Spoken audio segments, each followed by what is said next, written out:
Okay. All right. 6:32. I'll go ahead and call the meeting to order. Our first agenda item is actually going to be Patty because technically I'm not the chair right now. So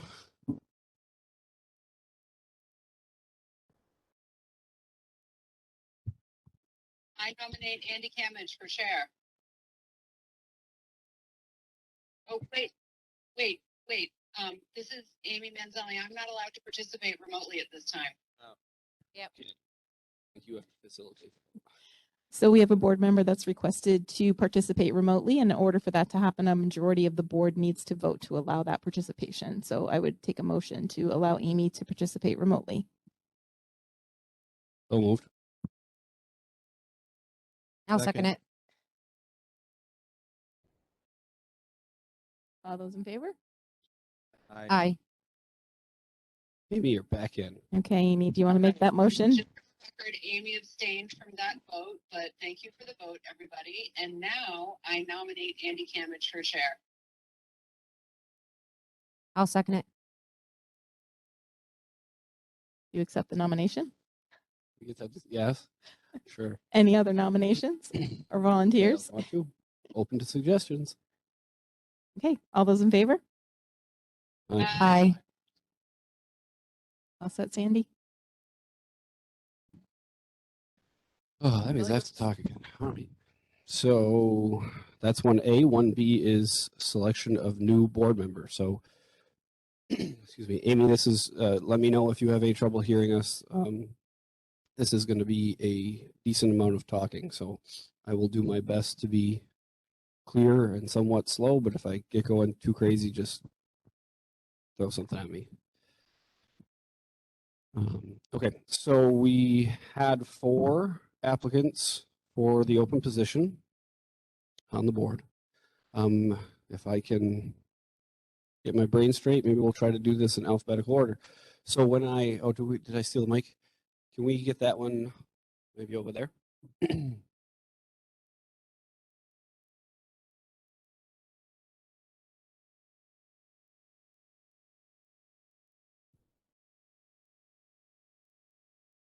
Okay, so there were 4 candidates, and I will ask them to come up in alphabetical order. I will kind of try to summarize the application that they submitted. I'll give them a chance to fill in anything that I may have breezed over too quickly or anything that they want to emphasize. And then I'm trying to remember last time, did we open it up for questions or for questions from the board or just from the applicant? Okay. Okay, great. So then first, alphabetically by last name, will be Carrie Dean. Want to join us at the mic?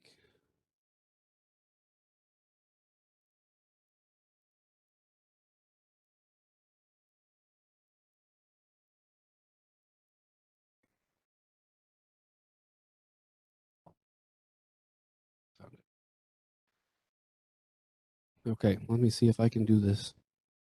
All right, the first question was, what are your priorities for the schools in the coming year?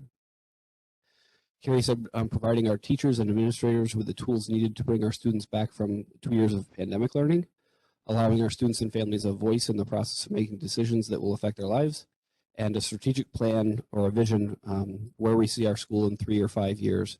This will allow the board to be proactive instead of reactive, with a large emphasis on the Hill School project. And she notes that she was a member of the Space Needs Committee, so she's known for a while that Hill School project was going to need to be done.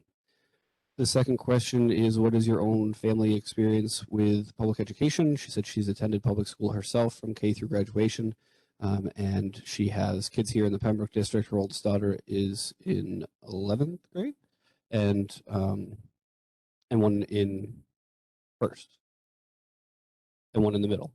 One who's a sophomore. Question 3, what do you see as the roles and responsibilities of the board? Carrie said, providing the students of the Pembroke School District. Amy, did you say something? Sorry, I thought I heard Amy. Providing the students of the Pembroke schools with the best education possible, unique learning opportunities and experiences, while still being mindful of our spending, and listening to students and parents of our district before, during, and after decision-making that affects their day-to-day learning and overall school experience. The The fourth question, what experience do you have with budget development? And Carrie said on a smaller scale, she does budgets at her current job for supplies, trainings, meals, and entertainment. She's gathered new knowledge over the past 6 years by attending board meetings and the budget process. And she assumes that current board members didn't have a lot of experience with $25 million budgets before they were elected either, and that she is a fast learner. And number 5, describe a new and different perspective that you will bring to the board. Carrie said that her perspective of having children on both ends of their educational career would be a unique perspective, as well as her accounting background. Question 6, describe the likelihood that you would run for election to the seat if in the next district election, typically in March. Carrie said she's run twice and intends to continue running. If she has the opportunity to fill the seat, she would plan to run in March of 2023. And lastly, is there anything else you'd like to share that's not part of the questionnaire? Carrie said, I'm an independent thinker. I have invested a great deal of time over the last 6 years attending school board, town, and budget committee meetings, either virtually or in person. I've gained a lot of knowledge over that period of time about the budget and the budgeting process. As I mentioned above, I was a member of the Space Needs Committee. I'm a fast learner, and I'm committed to learning as much as I can if I have the opportunity to fill the seat. I have a vested interest in our schools and our community, and I'll continue to be an advocate for both. So first, thank you very much for applying. We appreciate it. And I think I'll open it up first to you do you have questions for us? I don't have any questions at the moment, but if you have some for me, I'm willing to answer. Okay, anybody? Question for everybody, even though you addressed some of it. So I wanted to just be fair and ask everyone. And it is about your Pembroke community involvement as far as the school system goes. What is your experience with attending school board meetings, the school board meetings on the school budget, attending the school district meeting, and voting on the school budget? So over the last 6 years, I have attended the district meeting in person. I have attended school board meetings either in person or virtually pretty consistently over the last 6 years. And town meeting, the budget committee meetings, I don't attend those in person, partially because it's better for me to be at home and listening than be there in the audience. So I usually will watch those on video. You're welcome. Any other questions? Okay, that was quick. Thank you.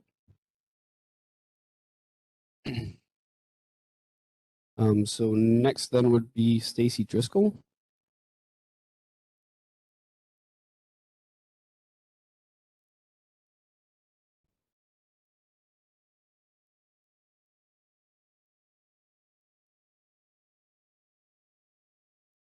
Thanks, Stacy, for applying.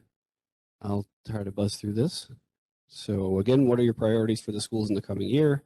Stacy said, my priorities for the school in the coming year would be to support the subcommittee and the board as they navigate plans to expand the Hill School. And she also has concerns about House Bill 1671, which seeks to only require English language arts, math, science, and social studies to be taught in public schools. And said if this were to be passed at the state level, it would make a priority to assure the other important subjects are not cut from the budget. 2, what is your own and your family's? Hello? Okay. Sorry. Stacy said, I attended public schools in New Hampshire myself and then went on to teach in 4 different public schools. My children were educated in the Pembroke schools from kindergarten through high school graduation. My husband and I found the district provided a nurturing learning environment throughout their educational careers. Number 3, what do you see as the board's roles and responsibilities? Stacy said, I feel it's the role of the school board to allow the resources for teachers and staff to provide an adequate education to the students of the town while still being fiscally responsible to the taxpayers. Number 4, what experience do you have with budget development? And she said, I have limited to no experience with budget development. Number 5, describe a new and different perspective that you would bring to the board. Stacy said, I feel I can bring a lot to the board. I'm able to see the role of the school system through a variety of lenses. I began my teaching career as a paraprofessional, went on to teach in an elementary classroom, and then was a Title I teacher before teaching special education. I'm currently the training director for NHME LEND program at UNH. That's an interdisciplinary leadership education program specializing in neurodevelopmental disabilities. That was a mouthful. I feel I bring a unique perspective seeing how different services within the school system work together. Question 6, describe the likelihood that you would run again in March. And she said, if I were appointed to the school board at this time, I would likely run for office in March with the intent to hold the seat for an additional 3 years. And lastly, number 7, is there anything else you'd like to share that's not part of the questionnaire? And Stacy said, in full disclosure, my husband was a member of the Pembroke School Board from 2011 to 2020. I understand the commitment of being a school board member and understand the board does much more than the public sees. So with that, Stacy, if you've got questions for us. I don't think that I have any questions for you at this time. Okay. Are there questions for Stacy? Andy, this is Amy. Can you hear me? I have a question. Yep. Can you hear okay, Stacy? Okay. So, Stacy, thank you again for your time in your application. So I just don't believe you when you say you have, what did you say? Little to no or limited to no experience with budgeting. With all of your educational experience and then being in a relationship with someone who spent so much time on the school board, I gotta believe you have some exposure to budgeting. And then assuming you're literally correct and that you have, no exposure to budgeting, then tell us, are you a fast learner? Why should we be comfortable bringing you on board with limited budgeting experience? Okay, that is a really good point. I looked at the question in that I work in a grant world currently, and so there's a lot of budget development, and I am not in a role that is looking at that on the day-to-day basis. So when I look at large budgets, I have not been involved in the day-to-day budgeting. I mean, I certainly have home budgeting. And revenue that we have within the grants that we're running, but I am not the one making those decisions. So that's a great question and a great point, Amy. I was looking at it more at a higher level. I certainly understand the budget. I understand the revenue coming in and understand where it's coming from the state and how those things get cut at the state level and how they're coming in from the town and taxpayers, and then certainly the expenses of what's happening within schools and within a classroom, special ed, and all of those expenses, but I haven't been at the approval level of that. Does that answer your question? Yes, thank you. And I have the same question, which you kind of answered a little bit too. As far as the Pembroke School District community involvement, what is your experience with attending the school board meetings, school budget prep meetings, attending school district meeting, and voting on the school budget? I do attend the deliberative session every year. And I also, prior to my time in Pembroke, I taught in Hudson, was the first district that I was in, and was living in Hudson at the same time. And I attended the deliberative session then every year. They're now doing SB, which I don't know the number, but so they are no longer doing the deliberative session, but at the time I was attending those as well. I haven't attended a whole lot of board meetings, but having my husband on the board, I've been up to speed on what has happened over the last 12-ish years. Thank you. Others? Okay, I guess that's it. Thank you.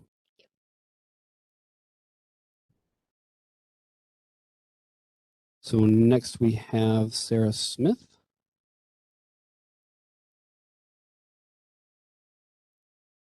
Oh, that one's on the drive right here.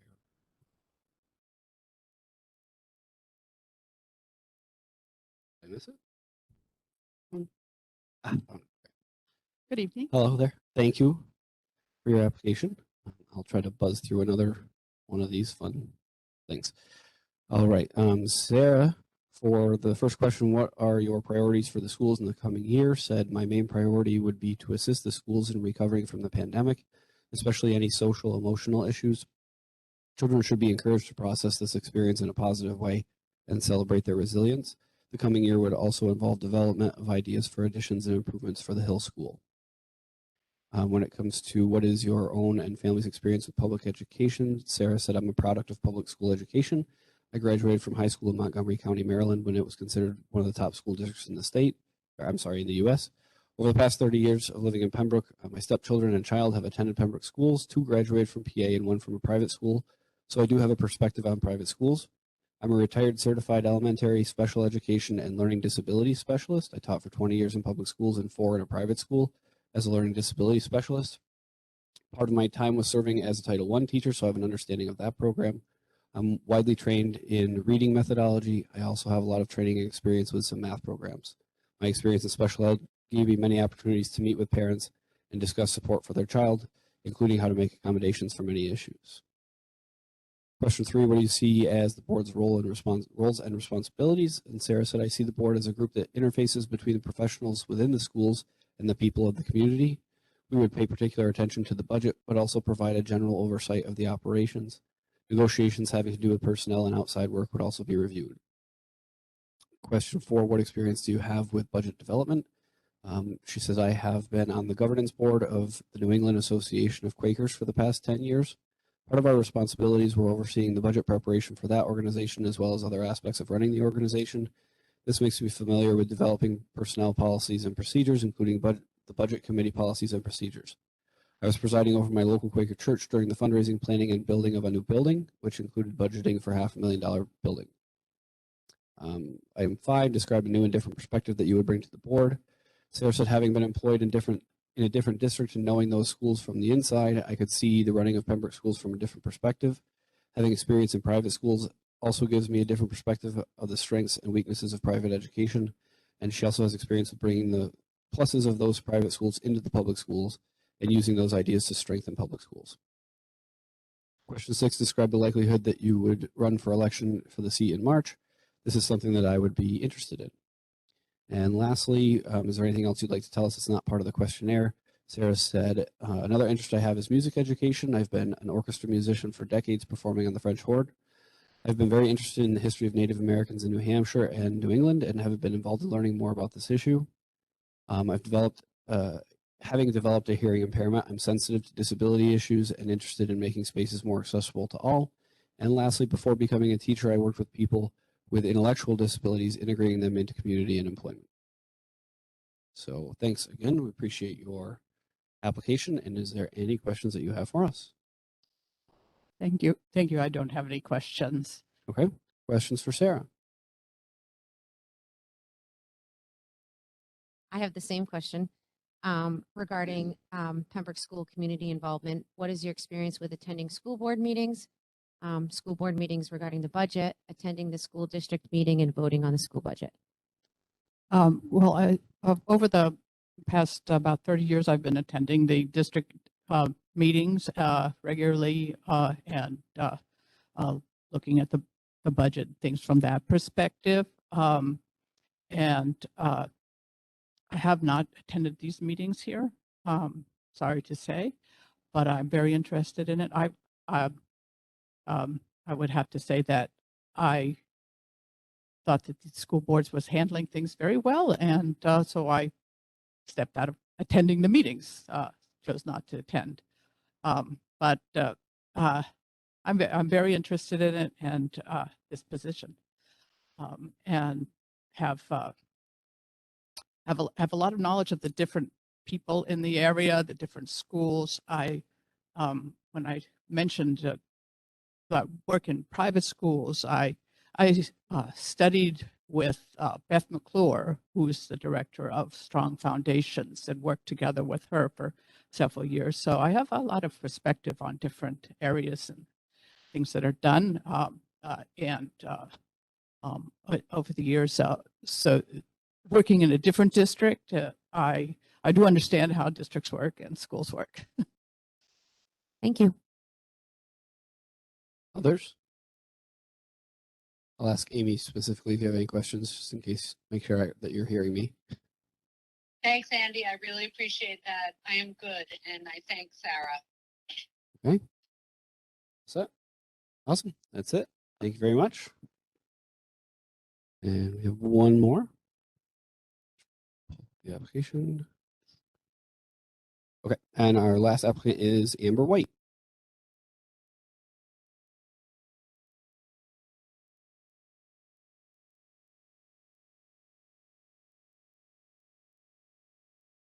Is it still on?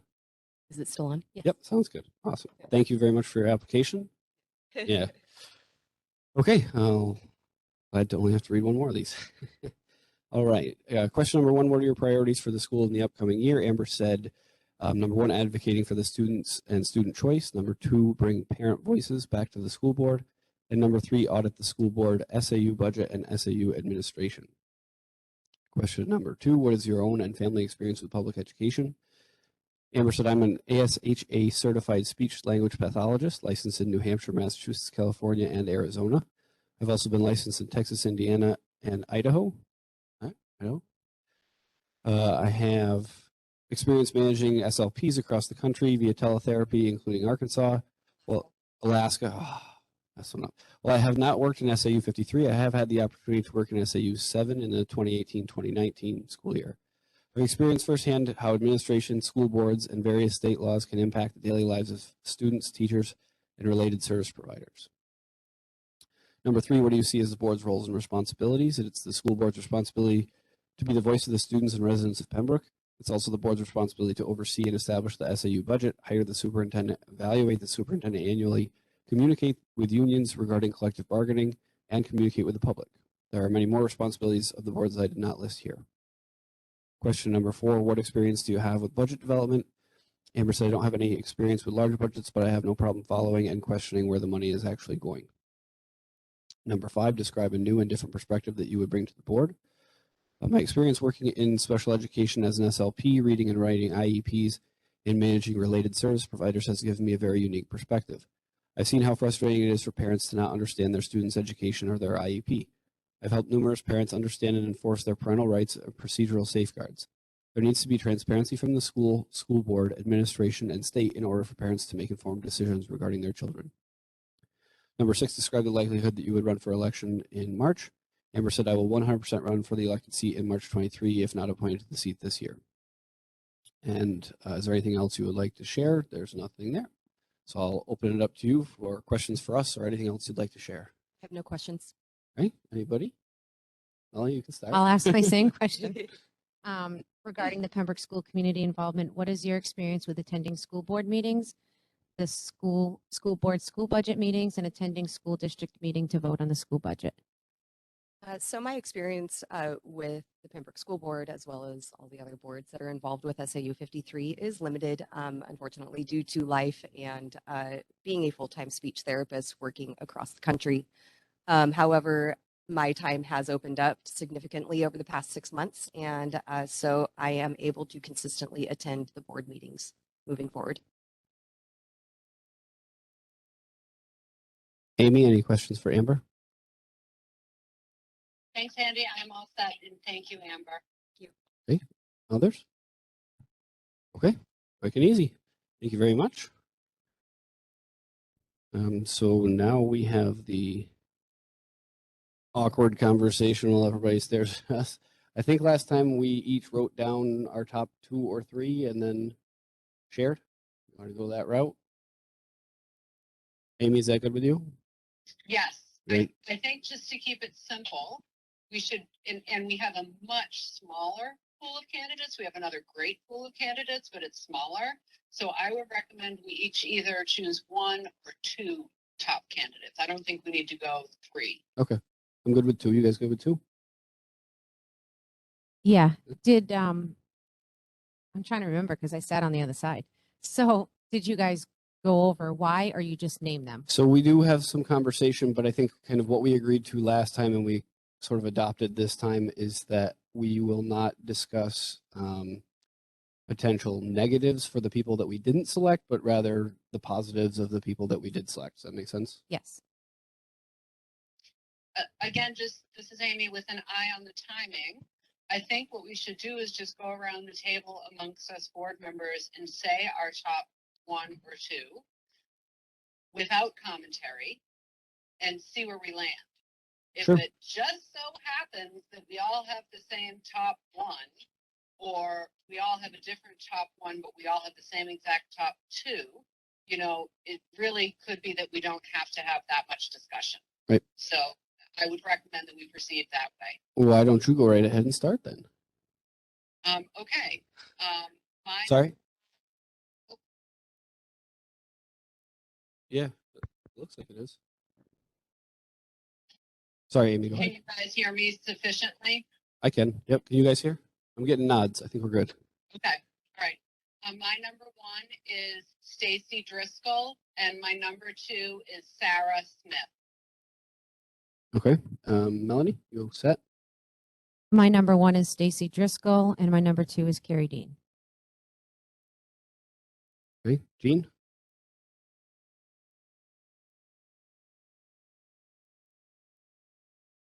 Okay. And I had the same as Amy, actually. My number one was Stacy, and my number two is Sarah. So that's 3 number ones for Stacy, and a number two, a number one and a number two for Carrie.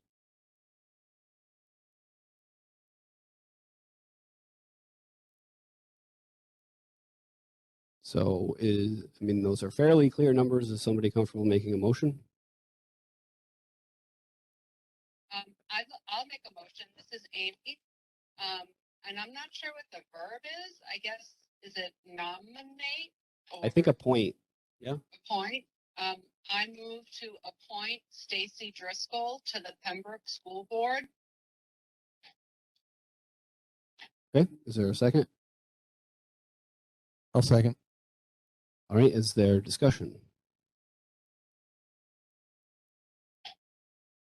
This is Amy. I'll just share. I think that Stacy exhibited a great and thorough understanding of the role and commitment of serving on the school board. I like the perspective she will bring of someone who has worked in education. And I think that she will bring a supportive perspective of the school system and the educators and paraprofessionals and the school board.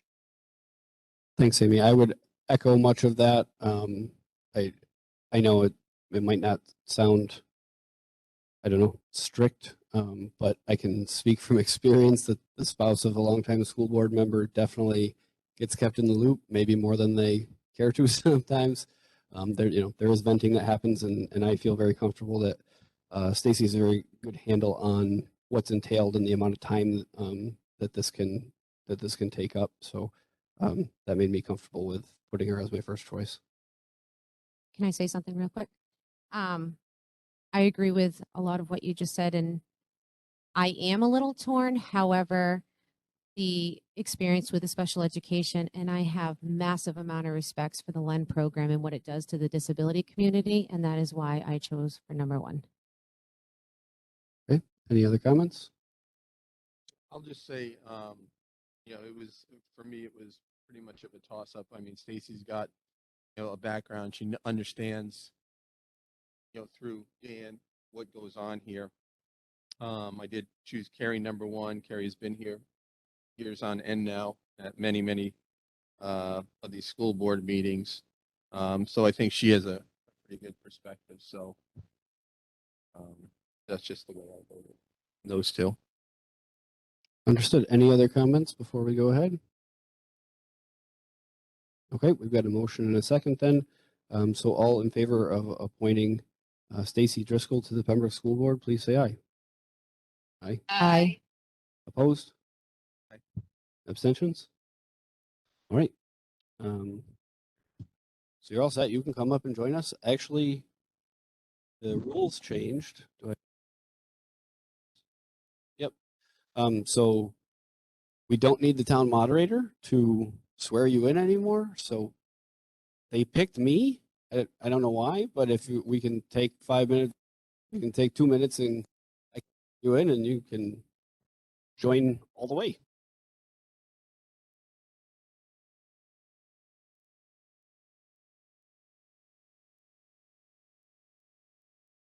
Just For the record, this is Amy Manzelli. I'm going to step away from the meeting for a couple minutes. Apologies, Stacy. I'm solo parenting tonight and just need to step away for a minute, but welcome aboard.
Start the term on something. Okay, now agenda item 1C before we go any further is reorganization of the board. Is this yours to take notes or is this? Oh, thank you. Okay, so we have a number of committees and roles. Do you have any more of those for Jean? Okay. So we need to nominate and appoint folks to this list. You know what? I can look on with you.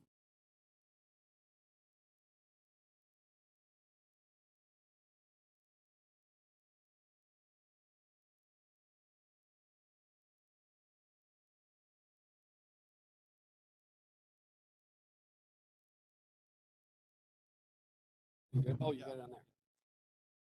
Cool. Oh, yeah, I hear you. So can you just make sure we all get a copy of the one with the things? Okay, so we already took care of chair, so we need to nominate a vice chair. If there's anybody that is interested, you can let us know. If there's anybody that wants to nominate somebody else, you can let us know. I'm happy to continue if someone would like to nominate me. Okay. So I can go over a little, I mean, the vice chair responsibilities are really kind of filling in for the chair. If I have to miss a meeting, I would tap them to run it. That's really about it, right? I guess maybe if I got hit by a bus, then she'd have to be the chair. Anybody else? I'd volunteer for it if somebody needed it, as I already run Robert Rules meetings for other organizations. So totally up to you guys. Does anybody want to make a nomination? I'll nominate Amy. Okay, is there a second? I'll second it. All right, discussion? Okay, then all in favor of appointing Amy Manzelli as vice chair for the 2022-2023 school year, please say aye. Aye. Aye.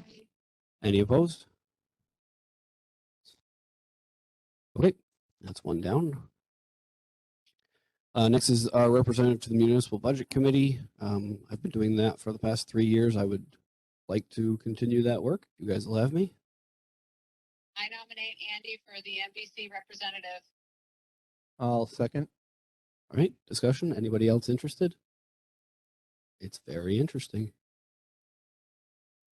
Okay, if no discussion, then all in favor of appointing me as NBC rep for this coming up here. All in favor, please say aye. Aye. Opposed or abstentions? Great. NBC alternate, last year was Jean. I'd be happy to continue. Okay, is there I'll any- nominate Jean. All right, is there a second? Second. Okay. Discussion or anybody else that's interested? Hearing none, all in favor of appointing, oh, I'm sorry, did you have your hand up? Sometimes I see this stuff out of the corner of my eye over there. All right, all in favor of appointing Jean as the NBC alternate, please say aye. Aye. Aye. Amy, did you say aye on that one? Aye. Okay. Opposed? Abstentions? Okay. We have somebody appointed to maintenance and facilities. Last year that was Amy. I would very much like to continue. Okay. Others? Motions? I'll nominate Amy. Okay. Is there a second? I'll second it. All right. Any discussion? All in favor of appointing Amy Manzelli as the maintenance and facilities representative for next school year, please say aye. Aye. Aye. Aye. Opposed? Or abstentions? You might have to turn it off, turn it back on. Sometimes they go to sleep. Okay, that brings us. Oh, maybe we're dead batteries.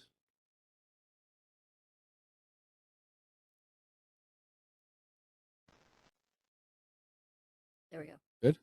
Is that on? Oh, that's Yep. better. Great. Thank you. Okay, next is our SAU exec board rep, and I will point out that we do not have to be the chair of the SAU exec board this year. So whoever does this, you don't have to be president or chair or whatever. Last year was Jean. Yes, that's true. So last year it was, I believe, Ms. Bond, and then Jean filled in after her departure. Is there anybody that's interested in this one? Not everybody What at does it once. involve? So SAU board meets Jean's looking at me. quarterly-ish, monthly. It gets canceled sometimes. So basically, every board in the SAU has a representative to the SAU exec board. That body does the majority of the SAU-wide work.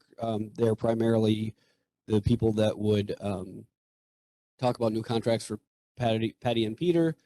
They develop the SAU budget. They obviously bring that to a meeting with all of us, but the from each board that make up the exec board do the work of building that budget with Amber. Yeah, pretty much any SAU wide work that a board would need, the exec board does the work, and then if they need to, they bring it back to the larger body for approval or whatever. Does that sound something you would be interested? I would, if you don't want to do it, I would take that on. I have no problem doing it. Why don't you take it? And I'll Okay. look at some of these smaller ones to get a feel. There's another good one coming up. It is important, I guess, to say on some of these too. I think that, you know, we need to be available as much as we can. We're signing up to do this work, but it's not the end of the world. And I think we're all pretty willing to help out and cover for things if we can. I think some of us have more flexible evening schedules than others, but you know, if Gene can't go to exec board, he'll let us know, and so if somebody can make it, they will. So I think, you know, we all try to help out. Next is CIP committee. So that is, I'm sorry. So it was it Gene then? Was there a motion? No motion. Nomination? Do we have one? I nominate Jean. All right. Is there a second? Thank you. I'll second it. All right. Any discussion around Gene being our exec board rep? Okay, then all in favor of appointing Gene Gauss as SAU exec board, please say aye. Aye. Aye. Aye. Aye. Any opposed or abstentions? Great. Now the next one, CIP. CIP stands for Capital Improvement Plan. It is an initiative done by the town to plan out long-term expenditures and try to budget for them by putting money in trust funds or otherwise saving ahead of time and planning things so that they don't hit the tax rate all in one big shot. Gene's been on that committee for a few years now, 4 years. Would you like to continue? Yeah, that one I really enjoy. Okay. Is there anybody else that wants to do that one? Unless somebody else is interested. Anybody? Okay. Is there a nomination then? I'll nominate Jean. All right. Is there a second?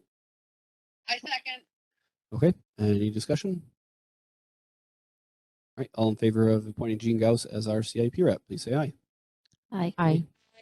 Opposed or abstentions? Great. Next is PA Scholarship. This one is only one meeting all year, but it's pretty fun. You get to sit with the guidance counselors and look at the scholarships that are available and give some input on what? Oh, were you there when I did it? That this I don't board remember being there. engages in hazing or anything like that. I don't remember but Paul being there. No, It maybe. was like an initiation role for me to do this as a brand new board member. So I think that one of the newer board members should take this on this year. Yeah, honestly, this is a fun one, and it's one meeting, is. and it's a nice way to kind of learn some more of what's going on in the schools. I'm happy to do that one. Okay, anybody else? Or a nomination? I'll nominate Stacy. I'll second it. Fantastic. Any discussion? All right, all in favor of appointing Stacy Driscoll as our PA scholarship representative, please say aye. Aye. Aye. Aye. Opposed or abstentions? Fantastic. Next is manifest review. This is it's digital now, which is nice. Every 2 weeks, you get digital copies of manifests and AP and payroll, and they're on right. So one a week, and it's basically a review and make sure nothing looks amiss, and then you give your approval through the digital signature thing. It's basically to assist the payroll and budgeting process.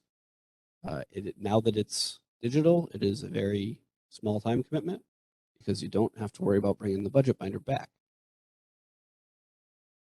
Oh yes, so there is, because these things cannot be paid until they have signatures on them, it is a time sensitive process, so it's not something, it has to, when you get it, you have to take action within a day or two so the payroll and the budget office can do the things that they need to do. Yeah, and for that reason, you guys, I think I should come off this because I sometimes cannot attend to this for 48 hours later, and it has been a couple times that you've had to call me or text me like, "Hey, Amy, respond, please." And so I think I'm not well suited for this one. Okay. So in full disclosure, guys, I'm trying to not. I feel that between chair and MBC, I'm spending a lot of time. So I'm trying not to sign up for particularly exec board and AREA because they're time consuming also. But this is one that I can do and fit into other times. So I'd be happy to throw my name on this one. I'm okay with doing this one too. Okay. Anybody else? Is there 2 people on there? Yep. Yeah. Then I'd like to nominate Andy and Melanie for manifest review. Great. Is there a second? Second it. A second. Okay. Any other discussion? All right. All in favor of Andy Camage and Melanie Camello being the manifest reviewers for the upcoming school year, please say aye. Aye. Aye. Opposed? Abstentions? Great. We're almost there, guys. Next one is AREA Advisory Board. So this one is sort of similar to the SAU Exec Board. There are representatives from each of the AREA towns, which is almost the same as the SAU minus Deerfield. And that is less frequent, 3-4 times a year. And they sometimes get canceled as well. And it's basically just a group that discusses issues with the AREA in general. Each town has, or each school has 3 representatives. And again, this is one where, if you're appointed and you can't make it because it's on a weird night for you, we all try to kind of help out and cover. So we need 3 for this one. Oh, and last year it was myself, Amy, and Jean. I'm okay with doing that one. Okay. Amy, I'm happy to continue. Okay. That's 2. Do you want to continue? I can. I know your schedule's kind of, I mean, we know about these like months in advance, right? Yeah. Yeah. So, I mean, it's up to you. And it's 3 or 4 a year. I most. can do that one. Okay. I would I have also say interest in others, but I can Yeah. do that one if The- you need me. this is also I feel like a good one for newer members, only because this and an exec board, you get to meet the other folks from the other schools, which is great. Develop those relationships. So I think I heard Amy, Stacy, Melanie. Yeah. Fantastic. Is there a motion? I'll move that Amy, Stacy, and Melanie are nominated to the AREA Advisory Board. And I will second. Any discussion? Okay, all in favor of appointing Stacy Driscoll, Amy Manzelli, and Melanie Camello to the AREA Advisory Board, please say aye. Aye. Aye. Any opposed or abstentions? Okay. Next one is the New Hampshire School Board Association delegate. So this is another once a year thing. It's on a Saturday. It's a couple, 3 hours. And basically each year, every school district has the chance to kind of request that New Hampshire School Board Association create or change policies or lobby the legislature to change policies. And they collect them and they kind of curate them. And then there is an annual meeting. Is it October? I think it's October. And basically it's a delegation from any school district that's a member of NHSBA that wants to attend, and they vote on those resolutions. It's usually having to do with policy. Last year there was an interesting one where New Hampshire School Board Association has historically had a couple of scholarship funds, and last year they decided to add a third one, which was not really a policy thing, but more advisory, but they did take it up, and I actually just got the notification about that scholarship the other day. So it's interesting work. It's not a huge time commitment, a little bit of prep that week, and then attending one Saturday meeting. I did it last year. I think it was supposed to be Ms. Villani, but her resignation came just a couple of weeks before that meeting, so I filled in. And another note, anybody can go to this meeting, but each district only gets one voting member. Correct. I'm okay with doing this one. I'm not married to it, so if anybody else is interested, feel free. I will nominate Stacy to be the NHSBA delegate from Pembroke. Okay. I'll second it. All right. Any discussion? You're good with that? Okay. All right. All in favor of appointing Stacy Driscoll as our NHSBA delegate, please say aye. Aye. Aye. Aye. Any opposed or abstentions? Okay, just a couple of more. Our negotiations team. So the teacher's contract expires in June of 2023, so we will have need for negotiations this year. This one, I'll let Jean speak to it maybe, because I know it can be a time commitment, but I can't speak to how much because I haven't done it myself. Want to share with us kind of how? The one time I did it, and I actually did it with Dan, it went pretty smoothly. I think there were 4 or 5 nights that we met at the SAU with superintendent, the school's attorney, and the representatives from the EAP. So it was pretty smooth. There are horror stories out there that they've gone into, they've gone into the wee hours, the morning almost, but it was, I'd be happy to do it again. But Okay. I'm And this one we interested need in 2 this. for. Okay. I'm interested in that. This is Amy. Jean and I work together, and I'm really proud of our work together on behalf of the school board on the first ever paraprofessional contract. And I'd love to team up with Jean again on the teacher renewal contract. I would be happy for you to do it too. I mean, Awesome. If you want to do it, absolutely. He's looking at Melanie right now. Amy. That's Yeah. You want to Yeah, Amy, I've been I'm sorry. interested, and I Melanie expressed interest public as well. meetings on the last contract. I went to Oh, those two. Yep. Yeah, so I am interested in that. Okay, so we have 3 people interested. Is there anyone that wants to? Okay. Go right ahead. I'd like to nominate Amy Manzelli and Melanie Camello to the negotiations team. Okay. Is there a second? I'll second. Can I ask a question? Should there Yep. be somebody with experience having done that? Although Amy, you said you've done paraprofessional negotiations? And I literally had no experience. Okay. So, All right. Okay. it's just you go and listen, and you get a lot of advice from uh, Patty and the attorney as far as this goes, and it's it's pretty easy going if you pay attention. Okay. So I mean, I didn't even think to. I don't want to do it. I Oh, just want okay. to make sure if you whether you should do it again. But and Amy's got I mean the law background, and she's got some experience doing this already, so I Okay. think that would be fine, and it gives Melanie exposure to this moving forward. So Cool. I did second that, Sandy. I don't know if you got it. Perfect. Any other discussion? Okay, so all in favor of appointing Amy Manzelli and Melly Camello to our teacher negotiation teams for this year, please say aye. Aye. Aye. Any opposed or abstentions? Great. We have, so there was a subcommittee regarding the Hill expansion project. I think we should appoint this. There's planned to do some work. I'm not entirely sure if we're calling that committee back or not, but I think we do need a representative of this in some sort.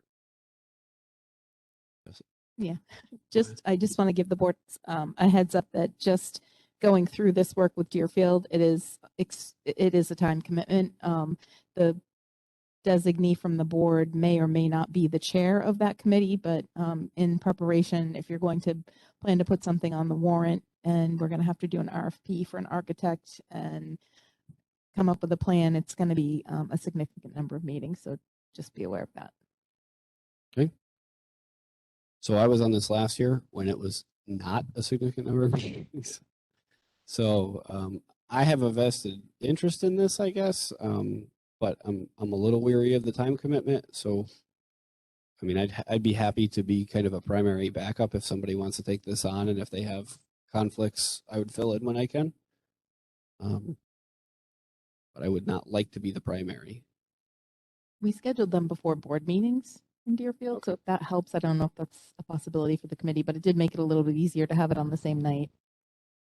I'm interested, but I've got all the board meetings off, and now I'm gonna have to look for the AREA. So like it would depend. If we do like Deerfield did, I'd be okay with it. I'm interested in it. Obviously, some of us Right. started with the renovation committee and the space needs. So, but I mean- guess it depends. If there's going to be like 2 meetings a month that are separate from our board meetings, I can't. Yeah. I mean, in theory, we might be able to table this one for the evening until we know, we've got some decisions to make as a whole board of how this whole process is going to go, I guess. So if nobody really wants to throw their hat in the ring right now, I think it's okay to take a minute and think about it and wait and see kind of what direction it's going to take. And if we can have meetings on the same nights and stuff like that, are we all comfortable with tabling this one? I'm I am. willing to do it, but I am happy to table it. Okay, That that's good to know. seems Though. to make sense. Amy, are you okay with sitting on this one for a little bit? Yes, I am. Okay, so we don't need to vote to table it, do we? Okay. All right, then our last one is policy committee. This was just established last year. It was Jean and Melanie initially. Actually, I think Ms. Filani was on it initially. It ended up being Jean and Melanie. So the idea behind this committee was to kind of streamline the policy process, because we got bogged down a few times where we had a whole lot of policy backlog on the agenda and didn't always have time to get through it with everything else that was on our plates. So the idea is that we could have a couple of people work together and check out the policies that come from NHSBA and changes suggested by the attorney and things like that ahead of time, and then kind of bring a recommendation with them to the meetings to say, these ones had very minor changes, we should go ahead and approve them, or these ones we need to discuss. So anybody interested in that one? I'm enjoying it, and I think Jean and I are getting into a rhythm. I don't mind continuing it if he wants to. Yeah, I'm fine with it. I don't know, Stacy, are you interested in that? I mean, basically, it's we look at the policies as they come up, and just give input as basically a summary of what they are. Like I'm fine doing it, and I mean, Melanie and I will either talk on the phone or text back and forth about something, but pretty mild too. So, If it's working for the two of you, okay. I say keep going. All righty then. Sure. That can be a motion. I motion for Jean and Melanie to continue with this. I'm happy to help if that's something that, you know, gets bogged down and you need help with. I'm certainly happy to help with that. Great. Is there a second? I'll second. Any discussion? All right, then all in favor of reappointing Jean and Melanie to the policy committee, please say aye. Aye. Aye. Any opposed or abstentions? Hey, we did it, guys. I'm gonna step away for a minute. I'll be back. Okay. All right. So that was the longest number one we've ever had. We're on to agenda item number 2, which is public comment. We will keep it 15 minutes. I'll try to maybe keep time, but I usually use my phone for that. So I'll see if I can not mess it up. So we try to keep each person to 3 minutes so that everybody has a chance to talk that would like to. 15 minutes total. And first person, you'll have to slide the switch on the mic up unless Josh already got it. And please just state your name so that Sandy can get it for the minutes. So if there's anybody that wants to make any comments, come right up.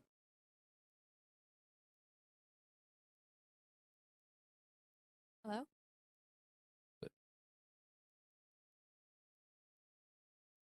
Hello? That work? Yeah, you got to kind of swallow it. All right. Does that sound okay? Perfect. All right. My name is Emily Downey. So good evening, committee members and attendees. My name is Emily Downey, and I'm a senior at Pembroke Academy. I have been a student here for 4 years. However, something has just recently caught my attention that I and 95 other fellow juniors and seniors feel the need to address. It is about the 2022 guidelines for prom this year. On March 4th, the email was sent out by the headmaster notifying the guardians of Pembroke Academy students that no one outside of PA can attend prom unless they had graduated the year prior. There are several significant problems with this decision. For one, individuals have gone up to me and reported that multiple people outside of Pembroke Academy who had not graduated from here the year prior have come to prom, which is contradictory to the guidelines given in the email and contradictory to what the headmaster has told me. What is also significant to mention is that all the students and teachers that I have talked to were unaware of this rule. This makes me question the validity of this guideline, supposedly having been implemented in the past. Keep in mind this email with the regulations to prom was sent out to guardians of students with less than 2 months before the event, and this makes it unfair and unjust expectations. And I understand this rule's attempt at enforcing safety at prom by not permitting guests that, as Mr. Morris stated, could have a negative influence at prom. However, safety will still be ensured if we adjust the guidelines to having members that attend prom be under 21 years of age and having been previously enrolled in any high school. This way, legal repercussions can still be made to individuals carrying illicit substances, like it would be to any 18 and 19-year-olds at prom. Transcripts regarding the guests' grades and attendance would still be on file from their school. This can be accessed along with the administration from the guest's school to determine the eligibility of the person wanting to attend. If they are in good standing, they should be able to attend prom as a guest. In other words, there is no reason for this regulation to not be modified to satisfy the prom goers and their guests. So I just want to let you guys know that I am one voice that embodies at least 95 other juniors and seniors, and not to mention the guests that they are hoping to bring in order to make prom an enjoyable event worth attending. This is a problem that, if not addressed now, will continue to impact students and their prom guests each year going forwards. And if prom is not something enjoyable, less people will attend and less money will be generated that can go towards the juniors' senior trip, graduation, and class project. Safety at the prom can stay the same, the quality of the prom experience can improve, and money generated from the prom will increase if you choose to advocate for the solution. And the solution is letting guests who attend prom who are under 21 years of age who are in good standing with their high school upon graduation. Thank you. Thank you very much. Hi, can you hear me? My name's Taylor Macris. I live here in Pembroke. Emily's concern about not allowing people who did not graduate from Pembroke Academy in 2021 or are not currently enrolled in high school to go to prom. I have with me a criminal release form so we could check their criminal records. It wouldn't cost the school any money. They would get back to you within 2 weeks of being filled out. And you want to talk about your notary? One moment. I'm Debbie Macris. I'm Taylor Macris's mother. I already sent an email to the board outlining my concerns regarding this policy and restricting the attendance of guests to people that are either currently enrolled in high school or have graduated within the last year from this high school. I'm willing to donate my time to facilitate the criminal background checks. I can come to the school. I'm a notary. I'm happy if they come with their license or other identification that's acceptable to notarize these signatures, coordinate getting them to the state. And they usually get them back within 1 to 2 weeks. And then I'm happy to either go through them or provide them to whoever here is concerned most about the safety of the students. For example, my daughter's boyfriend is a graduate of Central High School in Manchester from last year. However, he is currently an enlisted member, losing my voice, enlisted member of the United States Air Force. I no doubt that his character will be more than sufficient to satisfy the concerns of safety here. And I'm sure there are multiple of other students that would like to have the opportunity to spend this prom, someone that matters to them rather than just pulling someone in or not going at all. This is been a rough couple of years for these kids. They've lost a lot. They lost a lot of their own personal liberties during this time. It's unusual. And this is the capstone for these kids. They look forward to this, especially as a senior, to have the person that matters to them. They don't want to just go with somebody just for the sake of going. They want to be with someone that matters. And to cut that off solely because that person didn't have the opportunity or benefit of graduating from this school, I think is unwarranted. This is a new day and age. Kids don't just date kids from their school. There's social media. They know people from everywhere else. There's a way to do this that can keep the safety of the students primary just by doing a criminal background check. They're all going to be over 18, so you're entitled to get that criminal background check. It's going to be on that student or that individual to fill out the form. So it'll be on them. If they don't do it, then they don't get to go. But I certainly think that there's an opportunity to get rid of a somewhat archaic rule limiting students to this prom. It's been tough for these kids. They've had a lot of mental anguish, and now to come into this process and finally coming out the other end, and then to realize that, well, this prom is great, but I can't go with who I want to go with because there's just a rule in place that doesn't have any basis. There's no explanation for it.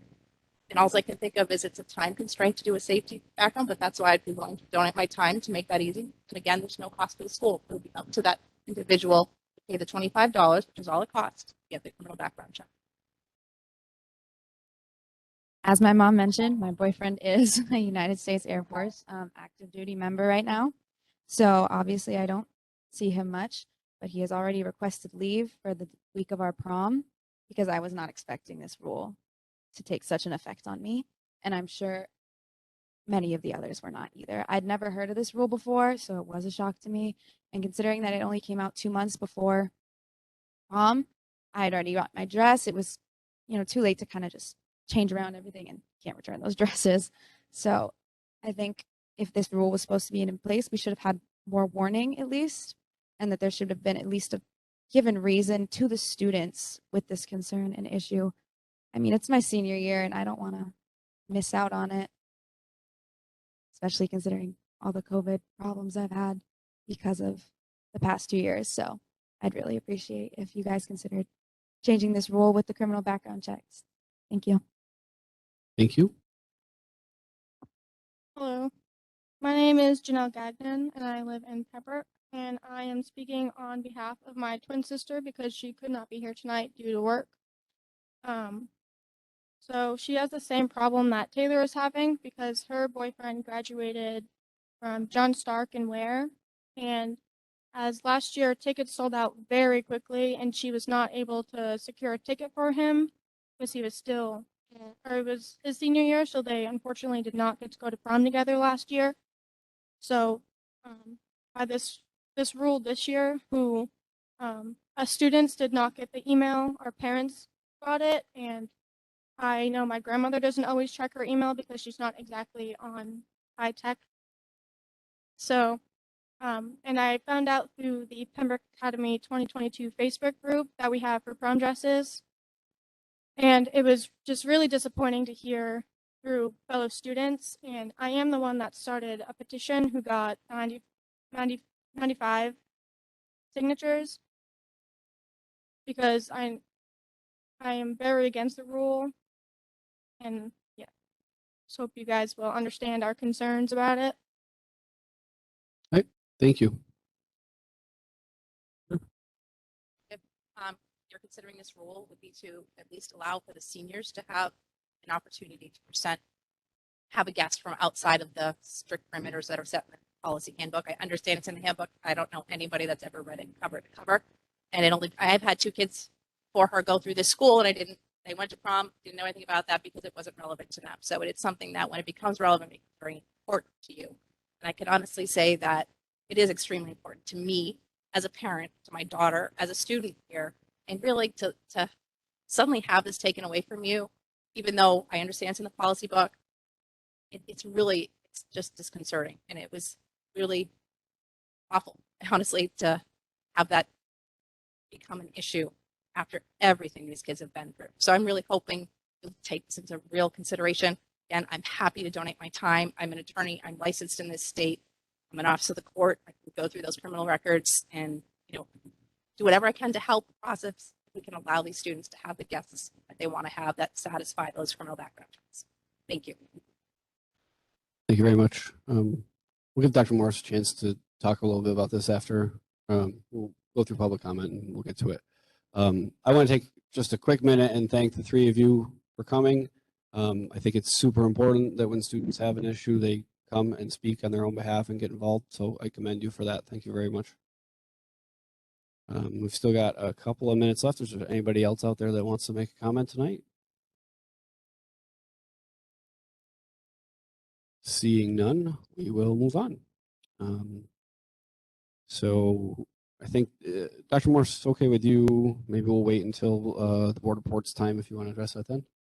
Okay. So for now, we've got agenda review. So looking down the rest, is there anything that anybody has any questions on or anything that we need to add, Patty? Anybody else? Do we have the non-public on there? Yes. Okay. Okay. No other agenda review items? I just noticed we have B and we need to add C to non-public.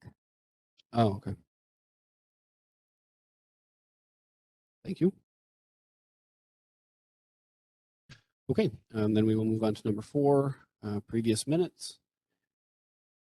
So we have the minutes from February 15th and February 23rd for review. Can we take them together or do people have concerns?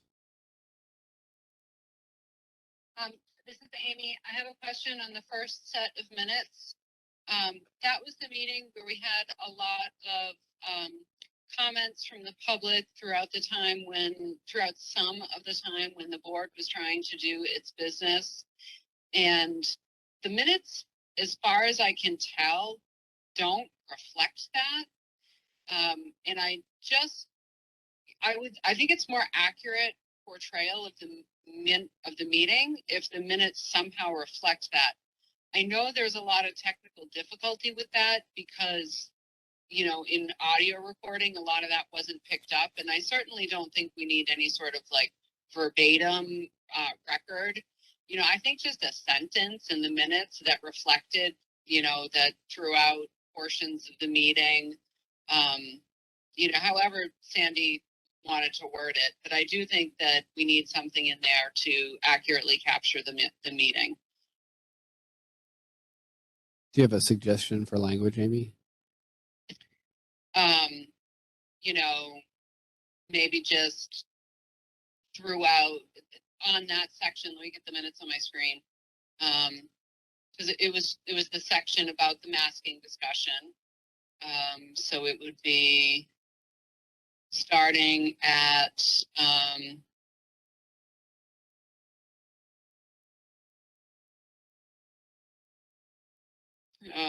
preparation about masks discussion, maybe in parentheses right at the top there, just throughout most of this discussion, throughout most of this topic, the board's discussion was interrupted by public comment. Just as simple as that, maybe. Sandy's nodding that she got it. Does anybody else have any comments on that one on the 13th? 13th, is that right? Okay. I'm sorry, the 15th. Somebody want to make a motion to accept as amended? This is Amy. I'll move to accept as amended. Okay. Second. I'll second it. Any further discussion on the minutes from February 15? Okay. All in favor of approving the minutes from February 15th as amended, please say aye. Aye. Opposed or abstentions? I don't abstain. All right. And then we will look at February 23rd. A motion to approve before discussion. So moved. Okay. Second. All right. Any discussion around the minutes from February 23rd? All right. Seeing none, all in favor of approving the minutes of February 23rd as written, please say aye.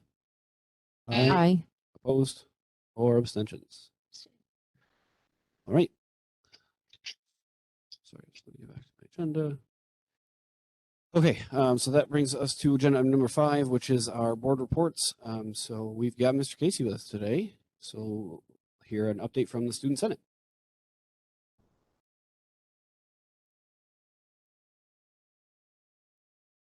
Hi, everyone. So for the past few months, we've been working pretty hard in the Senate to plan our winter carnival. The weekend or the end of the week before February break each year, on the Thursday and Friday, we have winter carnival. So Thursday, it was a great day. It was the day after they removed the masks. So it was really the first sense of normalcy that we've had in a while. It was kind of like freshman year, right before everything bad happened. I mean, everybody was having a good time. The attendance was pretty good. Basically, our whole class was there. For every class, I can say the same. And it seemed like everybody just had a great time, and we got to relax and kind of unwind, and it felt like we were no longer in like the COVID era. Unfortunately, we had a snow day on Friday, so we had to push the winter carnival to the Monday following the break. So it was a nice way to get back into it because we had Tuesday off. And Dr. Morris gave us a great guitar solo. And that day was very fun as well. So I would say that is a success. Everybody that I talked to had a great time, and they enjoyed this opposed to last year's, which was outside in the spring. So yeah, that's pretty much it. So any questions for Braden? So thanks for coming. I may reach out to you at some point to get some names of some artists, because there were also some very good renderings of Dr. Morris on the walls in the gym, and I might need to get one of those. All right. Glad it went well. Thank you very much. We've got Josh with us. Good evening. Over the February vacation, the facilities crew was very busy. Specifically, it's a great time for them to take time off, as well as with the staff and the students. But the ones that were here were busy with meeting setups, routine cleaning, items like cleaning above eye level, painting of the walls, waxing of the floors, carpet cleaning. And specifically, it's a time where we get to oddball stuff such as cleaning of clay traps, etc., within the buildings. They look great, all 3 schools. Everybody came back, and the places looked perfect, and that's specifically because of our facilities crew. It's also a time we have many contractors that come in. They do fixes, they do routine maintenance, and they also start projects. Some of the projects that we were able to finally start were door access controls here at Pembroke Academy and Pembroke Hill School. This is one of the last items we're chasing from the end of the year funds last year, specifically from the school board. It's been tough getting this one going because of the supply and demand out there. So we were able to get a great start on that, and we hope to finish that over April break. And if we're lucky, we'll be able to chip away with that throughout time between now and then. We were able to add some magnetic locks on our hallway doors, our common area doors here at Pembroke Academy, and start that process at 3 Rivers to include stairwell doors, gymnasium doors, some doors in obscure places that, for lack of better words, they like to be pegged open by a wooden peg on the floor, which is completely illegal in our world. So we pin them back on the magnets. Should worst case situation happen and the fire alarm goes off, those doors will shut accordingly to the way they need to. So we were able to start that, make significant headway, and we hope to finish that up over the April break as well. Routine maintenance that we do to get contractors in, we have what's known as lime neutralization tanks. These are the filtration systems that the water is coming through the drain from our science areas at Pembroke Academy and at Three Rivers. It goes through our filtration system before it goes into our discharge area and out into the city. So we filter that water before it gets there. We were able to get both of those cleaned. We have one at each location. Our kitchen hoods were inspected. So these need to be inspected every 6 months. So at PA, Three Rivers and Hill, they all had their 6-month inspection. We had some intercom fixes at the Hill School that needed to be done. Sometimes it takes a minute to find something. This is one of those areas. There were a couple speakers out that no one knew about. It was brought to attention. We addressed it. We fixed it over the break.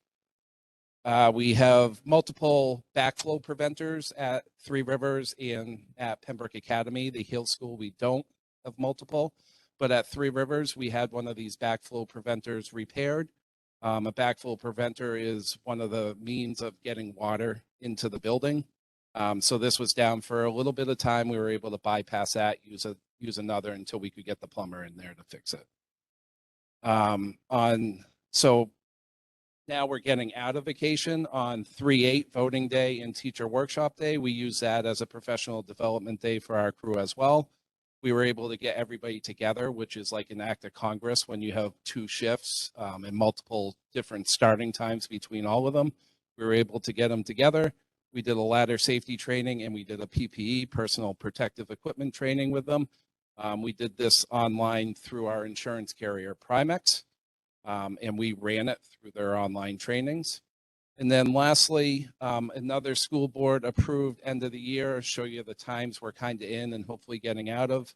On Friday, 3/11, our John Deere Gator arrived that you guys approved with end of the year funds last year. We ordered it in June and we got it in March. Awesome. Thank you very much. That's a lot. And I wanted to say a special thank you to you and your crew for getting the gym ready for the first meeting and for voting, and the auditorium for the second meeting. Everything looked great. I think everything went great. Little, some auditory problems in the gym, but that's to be expected. That's not what that room is designed for. But we appreciate all the work that you put together to get those rooms all set up. Thank you. Any questions for Josh? Awesome. Thanks. So I don't think there's anything from exec board or AREA. And so as far as budget committee goes, in case anybody didn't hear, all of our warrant articles did pass a week and a half ago. So that's good news. And there is a NBC retrospective coming up, I believe, the 14th of April. So Mr. LePage will lead us through kind of a look back at the year and what worked and what didn't and what we can expect for next year. Might as well say out loud that there, I believe there's a vacancy. There was one that was filled, but we got notice right after the meeting this past weekend that somebody else was stepping down. So I think at this moment there's still a vacancy on Municipal Budget Committee if anybody out there is so inclined. So with that, we have the principals. I'll start with Hill School.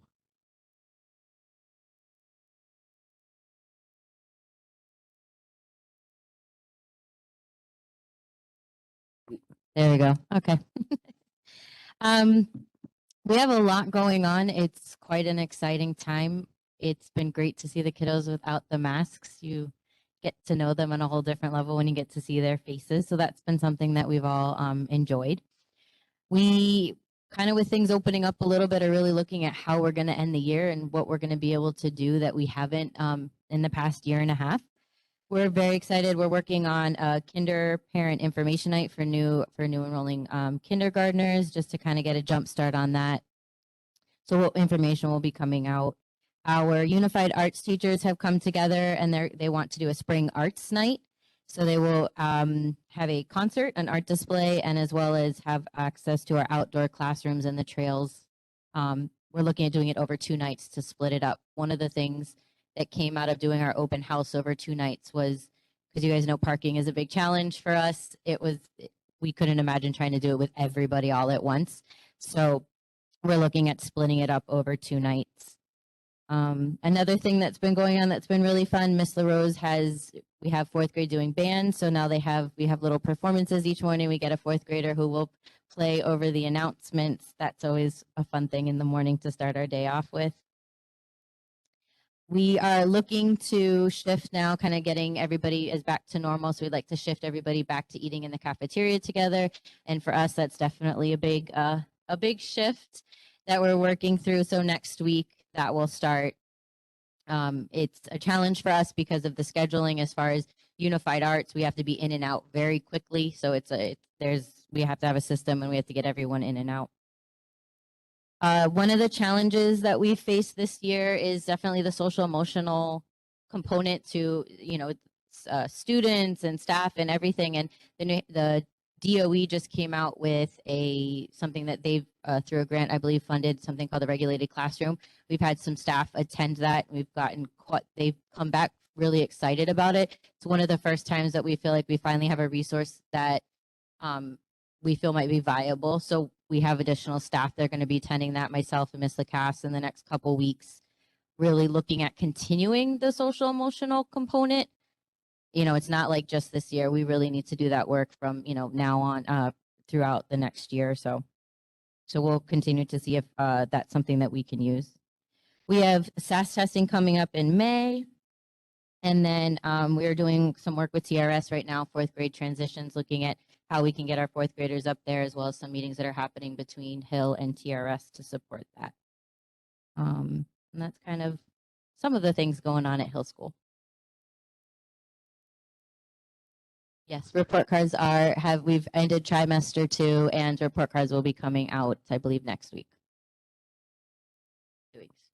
I have to check the date on that. Great. Questions for Ms. Gary? Thank you very much. Sure. Since you volunteered.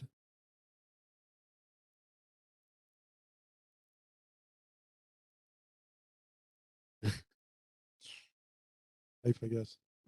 Yeah. Is it on? It takes like 4 seconds. Yeah. Girls basketball team went undefeated. They were pretty much untouchable all season, so they had a great year. It was exciting to see that happening. We usually have a February festival, and we did it a little bit different the last 2 years, and we did it again this year, but the phys ed department did it during the classes, and so they had competitions. Oh boy, it took about, I don't know how many weeks, but they did it for 3 or 4 weeks, and all the scores were announced over on the Intercom, and I think the kids got an enjoyable time out of that.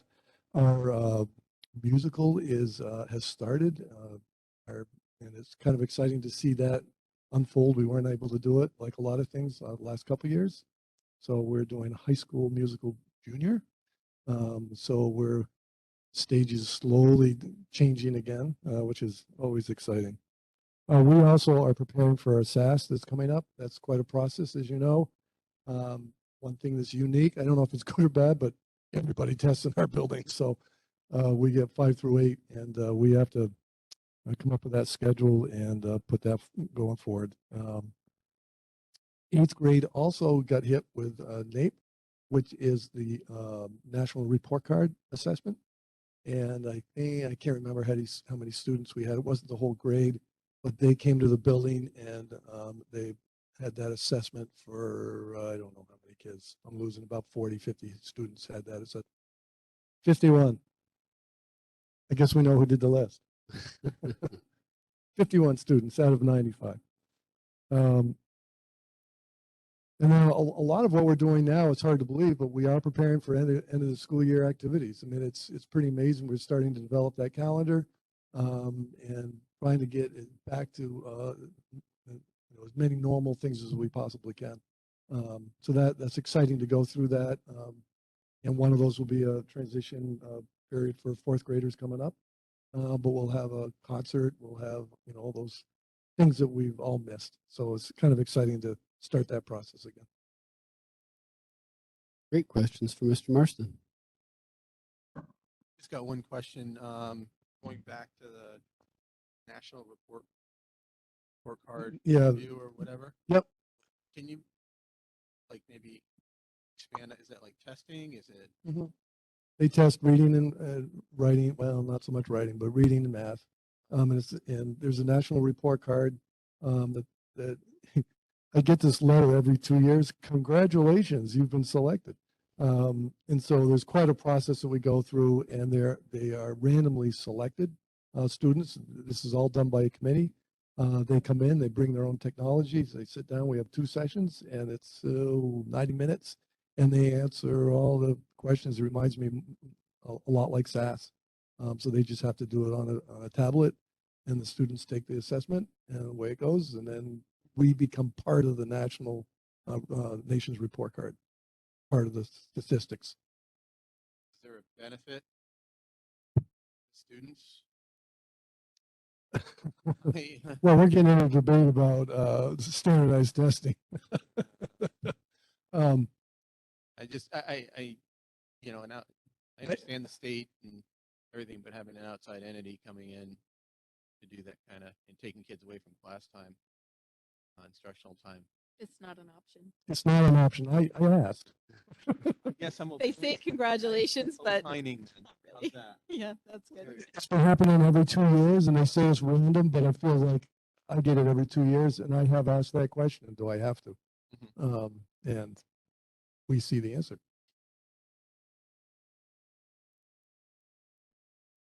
It used to be the whole grade. And matter of fact, I wish it was the whole grade, because at least we can schedule it, the whole, because it takes the whole day, 2 groups. And what do you do with the rest of the kids? So that part's pretty frustrating, to be honest with you. I'd rather have it the whole group. We can test the whole group, and everyone kind of misses the same amount of time. But so, yeah. Thank you. You're welcome. Other questions for John? Just a comment. I have gotten a ton of positive feedback about the new, whatever we're calling it, fitness center. Yeah, the not playground. The not playground. Even from families of high school students that say they have utilized it before or after school. It seems to be a great addition from everything I've heard. So, well, great. Obviously, with your support, it really has made a nice addition to the backyard, which has needed some help. For sure. So it's been good. Yeah, thanks. All right, and Dr. Morris. Okay, good evening. I'd like to just start with kind of the standard report, talk about Winter Carnival. I think Braden's kind of selling himself and Student Senate a little short. Winter Carnival is a student-planned and student-led event, and there are a lot of logistical considerations, and Braden and the student senators do a great job with that. And it was quite a memorable year, with the exception of the Dizzy Izzy, which I participated in and immediately fell into the senior bleachers. So won't be doing that again. Winter sports, boys basketball made it to the quarterfinals in the tournament. Girls basketball made it to the semifinals, and hockey made it to the quarterfinals. Our girls basketball coach, Steve Langevin, was named the Division II Coach of the Year. Senior Ashley Stevens was named the Division II First Team All-State, and senior Mike Pittman was named to the Division II Second Team All-State. Sophomore Annalise Dexter was also named to the Division II All-State for second team. Pembroke Academy Spirit Team came in 3rd place for Division II at States this past weekend. The Pembroke Academy Ski Team finished 11th in boys and 9th in girls for the state. Winter track did not have a state meet, but they did compete in 4 meets throughout the season, and robotics competed at the state competition and had 1 team reach the quarterfinals. And that team will move on to the World Championships in April. Lastly, I think I've mentioned this, but Pembroke Academy is in the Eddies process, and we do have a Eddies committee coming to do a site visit to look at our school on March 31st, and we're really looking forward to that. We have a lot of students that are participating in that, and I'll be sure to give you an update as soon as I hear back from that group. So to the prom, I have kind of a long-winded, I'll start with what our policy is and how we've implemented that, and then go from there. Our policy is that student can bring a guest if that guest is enrolled in a high school, with the exception being if they graduated from Pembroke Academy the previous year. We had a very strict adherence to that policy last year. I've been here 6 years. This policy's been in place. I mean, this policy's been in place as long as Amy's been here. And it's been in the handbook. I completely understand people don't look at the handbook if it doesn't apply to them. I get that. But it's been there. With that said, you know, we did talk about it in our admin meeting this week. And admittedly, we felt like we shouldn't make a change to that. I did bring it up at our Pembroke Academy leadership team this afternoon, and that's a group that's comprised of administrators, teachers from each department, and student representatives. And that group was kind of all over the place, but we did land on if there was going to be a revision to that, we have suggested language for what that revision would be and what we would be comfortable with. So in doing some research, our policy is consistent with what Concord High has. It's consistent with what Bow High School has. MV is different from us. They do allow a guest to come up until they have to be younger than 20, so 19 or younger. To me, there are really two considerations with a guest policy. One is you need an opportunity to vet the person, and the second is secondarily, you need some kind of recourse if they make poor choices during the event. So to vet, you know, with the policy that we have in place right now, we contact the school that the student is enrolled in, and it's very easy to speak to someone to just get a sense of whether or not they would anticipate that they understand what the expectations are and would behave accordingly. The recourse component is if a student were to come or a guest were to come and, you know, they bring 20 vapes or whatever it may be, following that event, there's always a police officer at the event. So it's taken care of there. But following that event, I would contact the school that that student is enrolled in and say, I just need you to know that this is what this student did. You're going to handle it however you're going to handle it. And that's up to that school. It may impact athletic eligibility based on NHIAA's life of an athlete and all of that, but that's on that school to do that. I can tell you that when you have a guest that isn't enrolled in a high school, you no longer have that recourse component. When we have a student who's an alumni come, we don't have that component. So if we were to change that, that's just a consideration that, you know, you wouldn't have that recourse. I can tell you that we haven't had issues with guests in the past proms I've been to. Generally, we're talking about approximately 10 guests. So we're not talking big numbers here.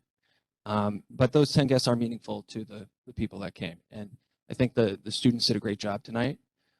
So the suggested language that PALT came up with was if the board were to entertain a revision, that we would be comfortable moving forward with allowing guests that are enrolled in a high school or graduated the previous year. And part of that is that if they graduated the previous year, that still allows us to contact the school, and it would be easy enough to find someone who could speak about a student who was there 11 months ago. The recourse component I was talking about wouldn't be there. Admittedly, it's not there right now with the students that we have come back that are Pembroke Academy alumni. So, and we haven't had issues with that. So I guess that's where I'm at. I don't know what the board would like to do, or if you'd like me to answer any questions. Okay.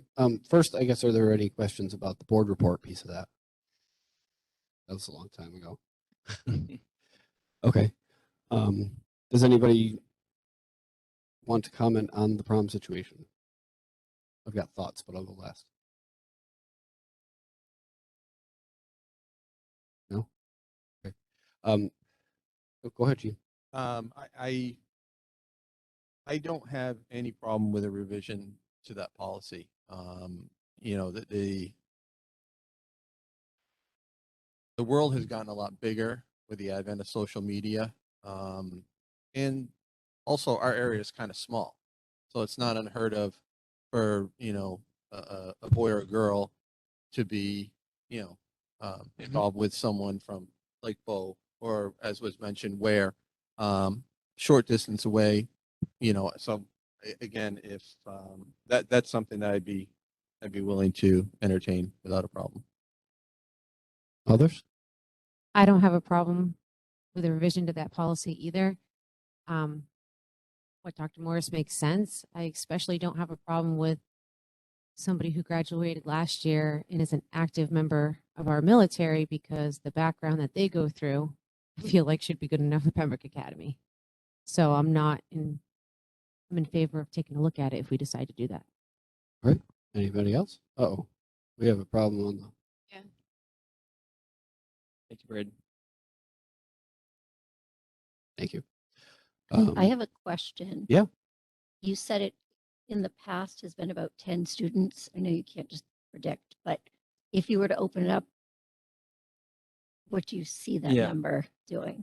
So last year, this kind of blew up a little bit on social media, and I think it was about around 10 students that it ultimately impacted. This year, it's about that number, so that's where I'm basing this off of. Okay. You know, I can tell you that last year I thought it was, you know, we didn't get ahead of it, and you know, people had purchased prom dresses, so I sent it out like 2.5 months prior to prom, thinking I knew what I was talking about with the prom dress buying season, and that is not the case. So I think it's going to be about 10. Okay. Other questions, comments, concerns? I'll just say that I've tried in my time on the board, and I don't know if I've always succeeded, but I try to defer to you educational expert people to do your thing. So I know that we technically have the final say over the handbook and we have to vote on these things, but if you are recommending that language, I'm all about taking your recommendation. This is certainly not something that I'm an expert in, so if that's what you and this the group that you mentioned feel is appropriate, I'm on board. Anything else? I make a motion. Somebody. Anybody? Motion? I'll make a motion to revise the language regarding prom in the handbook as amended. Was that? Good enough, Sandy? Fantastic. Is there a second? Okay. Any further discussion? Okay. Then all in favor of updating the language in the student handbook as amended by Dr. Morris, please say aye. Aye. Aye. Any opposed? Abstentions? Fantastic. Thank you very much for your attention to it. Thank you all again for attending. We appreciate it.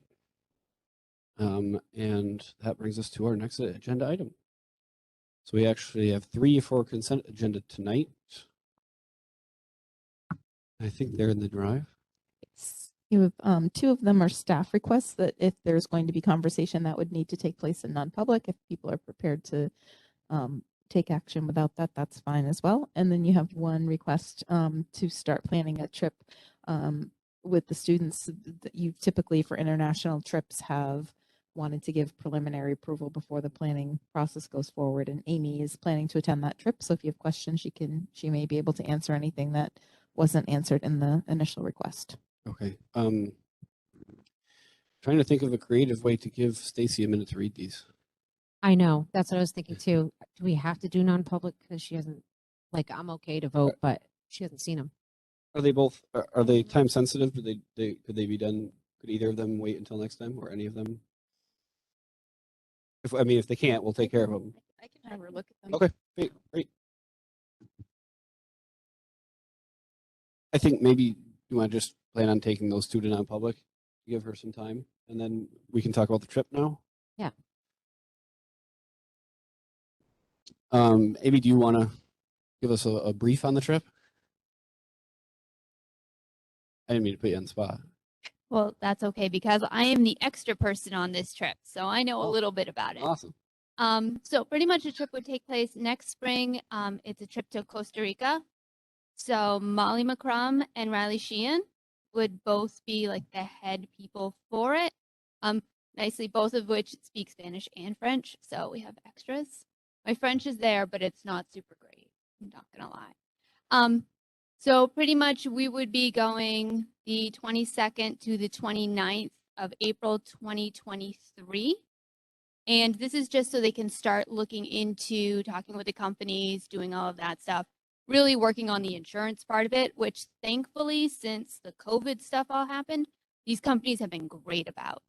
So really talking about those conversations. So this would give Molly and Riley the go ahead to start with all that planning. Great. And do you know if they're, I'm assuming this is a fundraise trip by the people that would be, the students that would be going? Yeah, the students would be paying.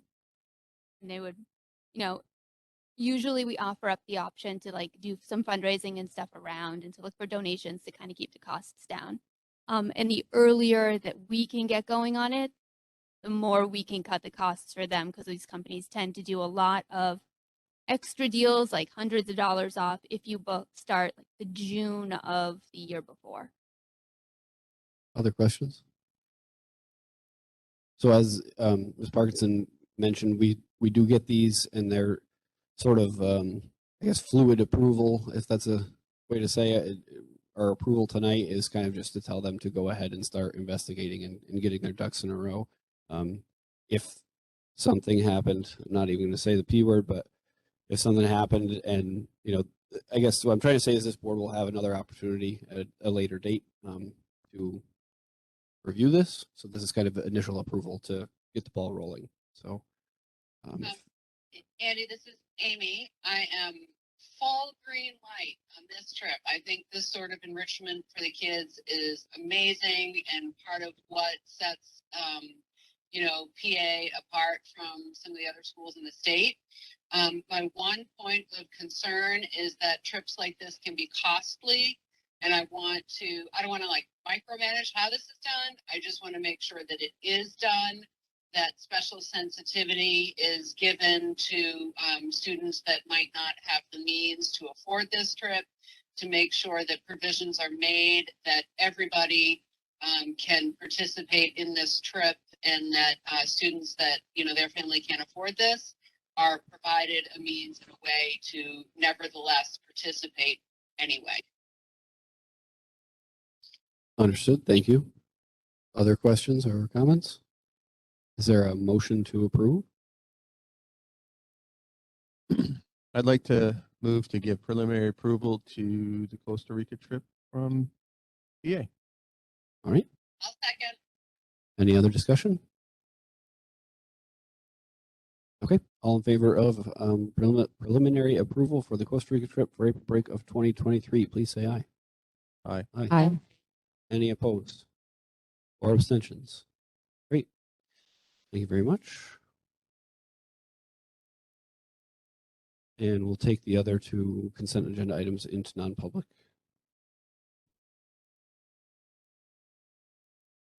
So that brings us to gifts and donations, which is a 0 again. Dang. All right, so immediate business, we have a few items here. So the first is Amy P. again with some changes to the program of study for the next year. All right, so I just am sending along an updated sheet. I know you have one in your board minutes, but there are a couple changes.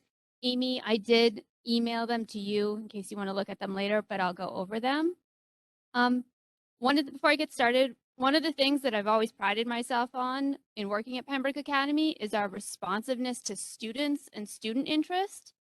And a lot of these program changes you're going to see, and there aren't a ton, but they really do reflect some of the courses that students really have asked for, and we like to be able to offer them. There are 4 larger changes to the program of studies. The first one is probably one of our bigger ones because it's an initiative that we feel really strongly in.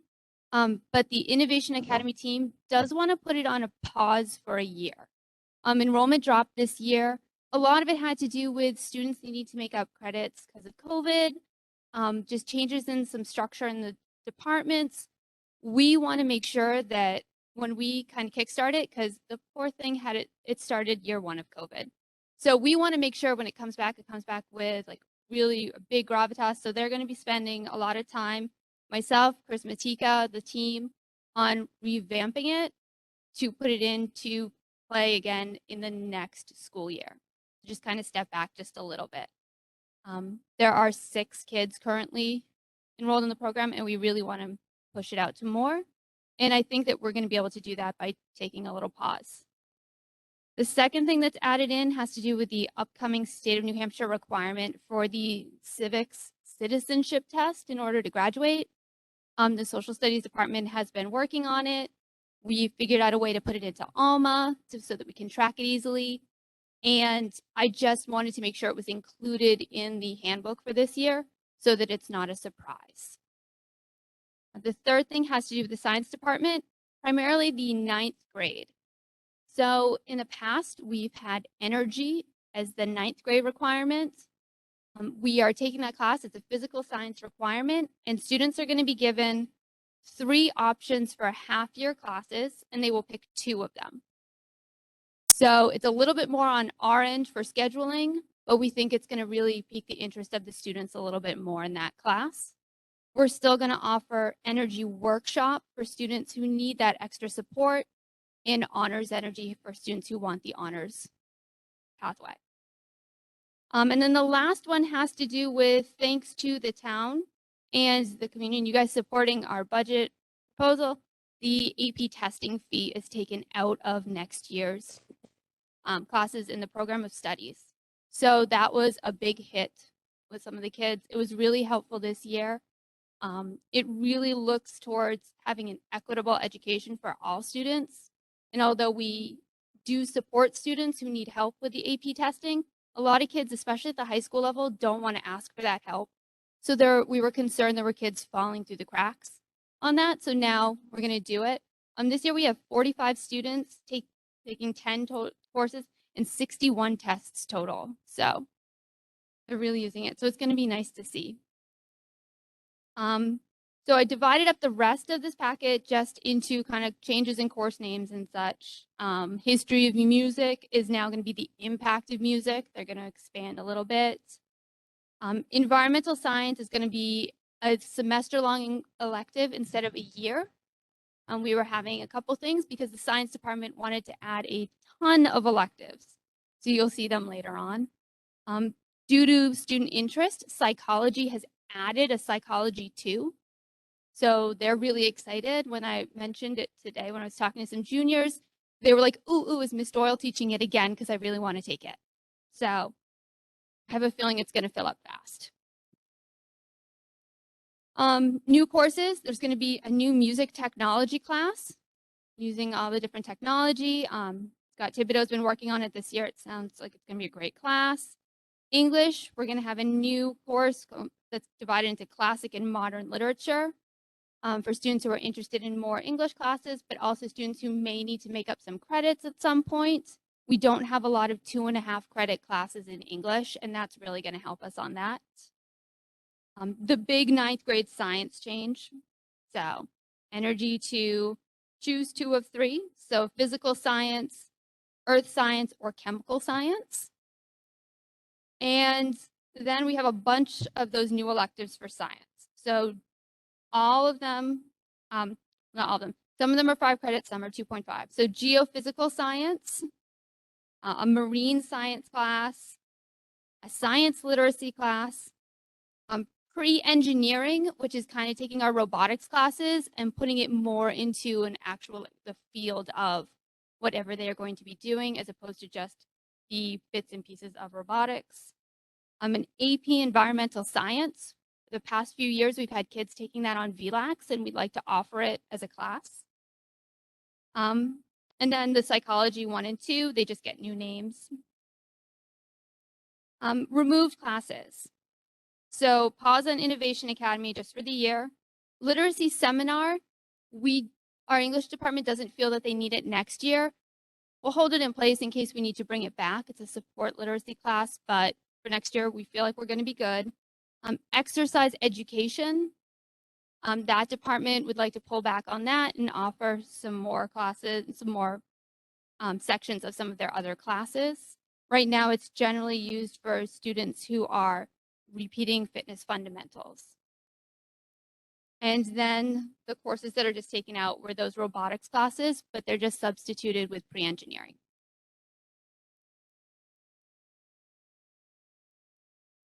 And it seems like a lot. Thank you very much. Questions on curriculum changes? Or program of study changes, I guess, more appropriately.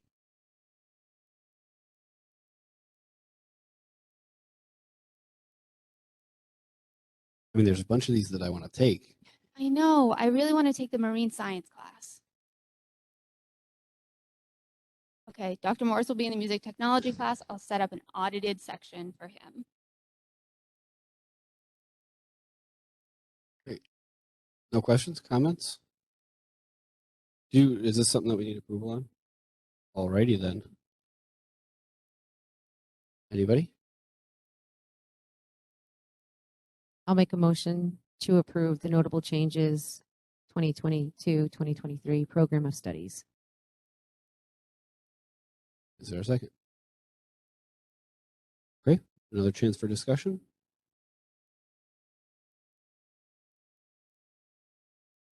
Okay. Then all in favor of approving the changes, the notable changes for the 2022-2023 program of studies as presented, please say aye. Aye. Aye.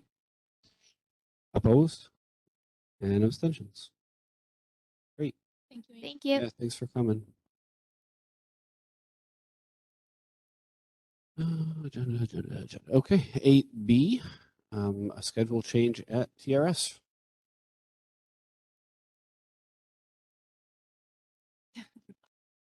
It was a difficult to adequately describe this on the agenda, but we've been talking, as you know, about student loss over the past couple of years and how we can put things in place to make sure students are where they need to be. And we've also been having discussions about the change that we made 5 or 6 years ago now, I think, when we cut a reading teacher from 5th grade because of class size. So John and the team have been working with Chris Motika as well at the SAU curriculum department, and they have a proposal for addressing some of these issues for next year.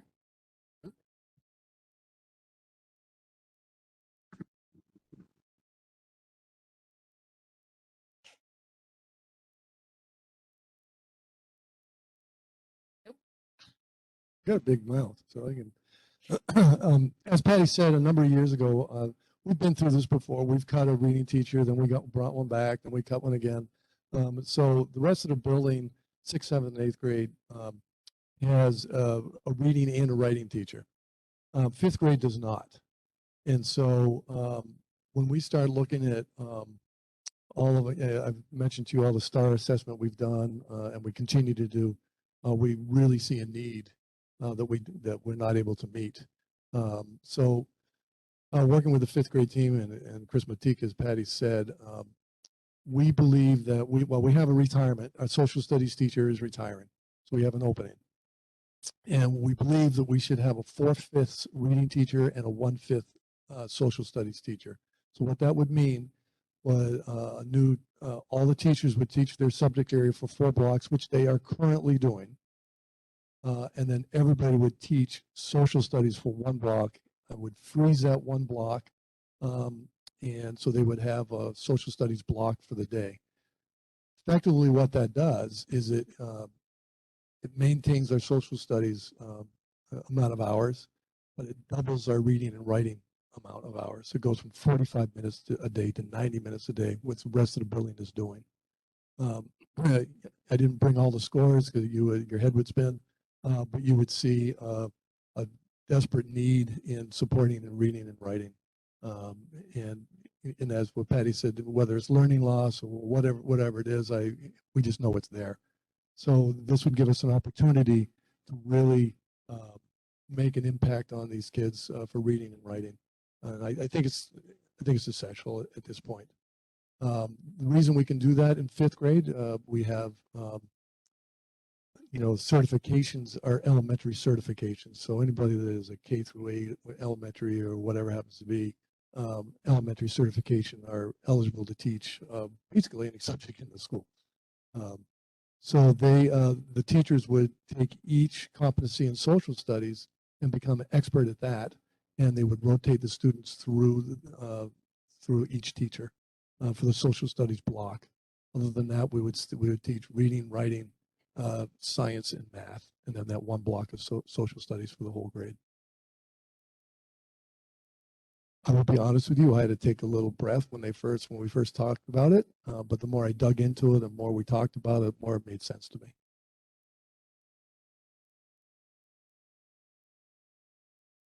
Questions? I have a question. I understand Yeah. what you're saying about the rotation. You have one person who's retiring. So would this Correct. person be replacing? So you'd be replacing that person who would be teaching 4/5 reading, writing, and 1/5 social studies, correct? So you're not adding another person. No, unless you guys would like to. Okay. No, this is not adding staff. This is changing assignment.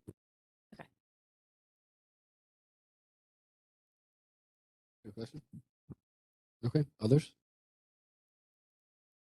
I got a couple. Has there, I'm assuming that team has been briefed on this. Was there feedback from those teachers on the remaining teachers on taking on the role of adding social studies to their load? The teachers brought this to me. Okay.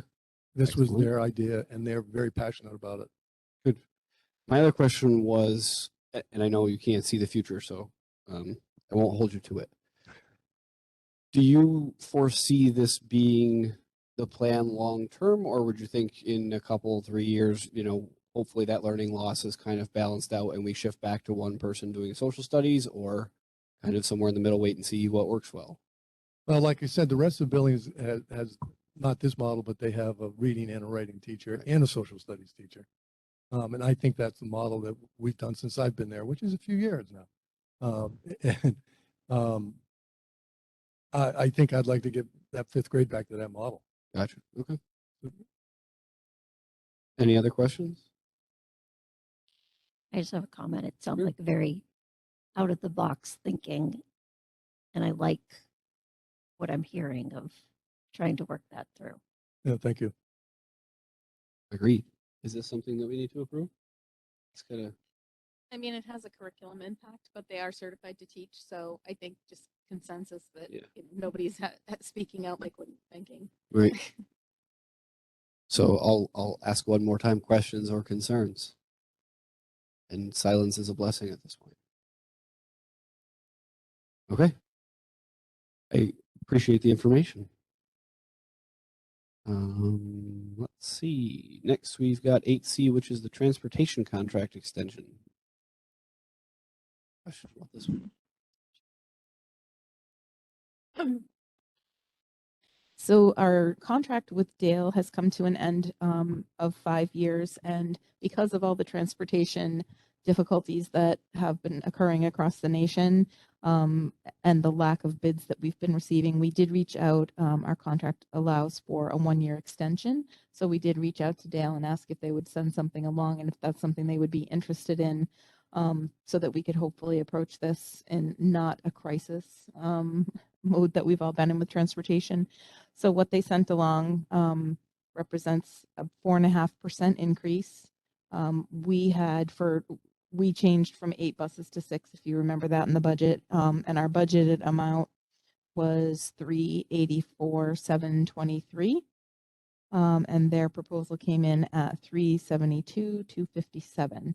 So we have would actually be saving $12,466 from what we budgeted for. So we can more than cover their proposal, and it again would allow us to hopefully solicit more bids and have a little bit of competition for next year. Questions about this? Stacy, have a copy of this? Want to see You it? can show her. I understand what you're saying.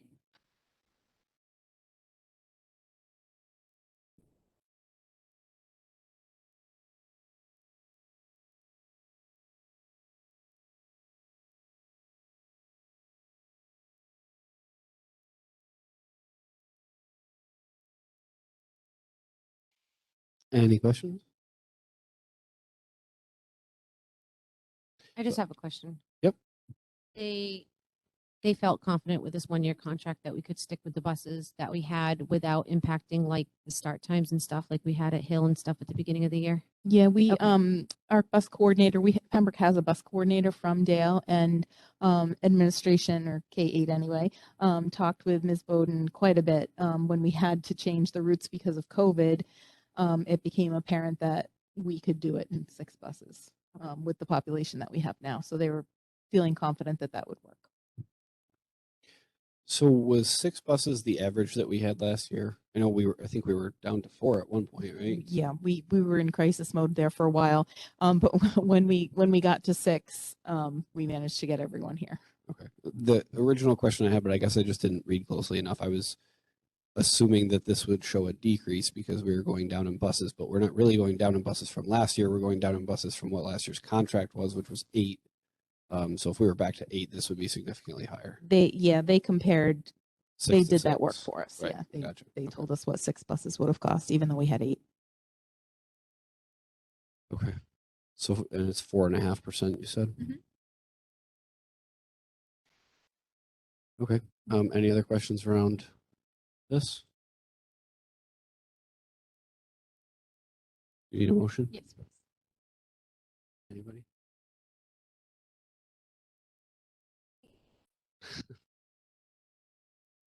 Motion to approve the transportation contract. I'll second it. Okay. One more call for Extension. We'll second it. I still second it. It's a good thing Sandy's here. Any other discussion? Okay. All in favor of approving the transportation contract extension for 1 year, please say aye. Aye. Aye. Opposed? Abstentions? Great. Moving right along. Last one under immediate business is a fiscal year 22 budget update. So this is a very preliminary number because we only know what we know. There's 3 months left. Things can change, but at this very moment, the business office has been working on your projections for the rest of the year, and we're coming in right around $825,000 surplus right now.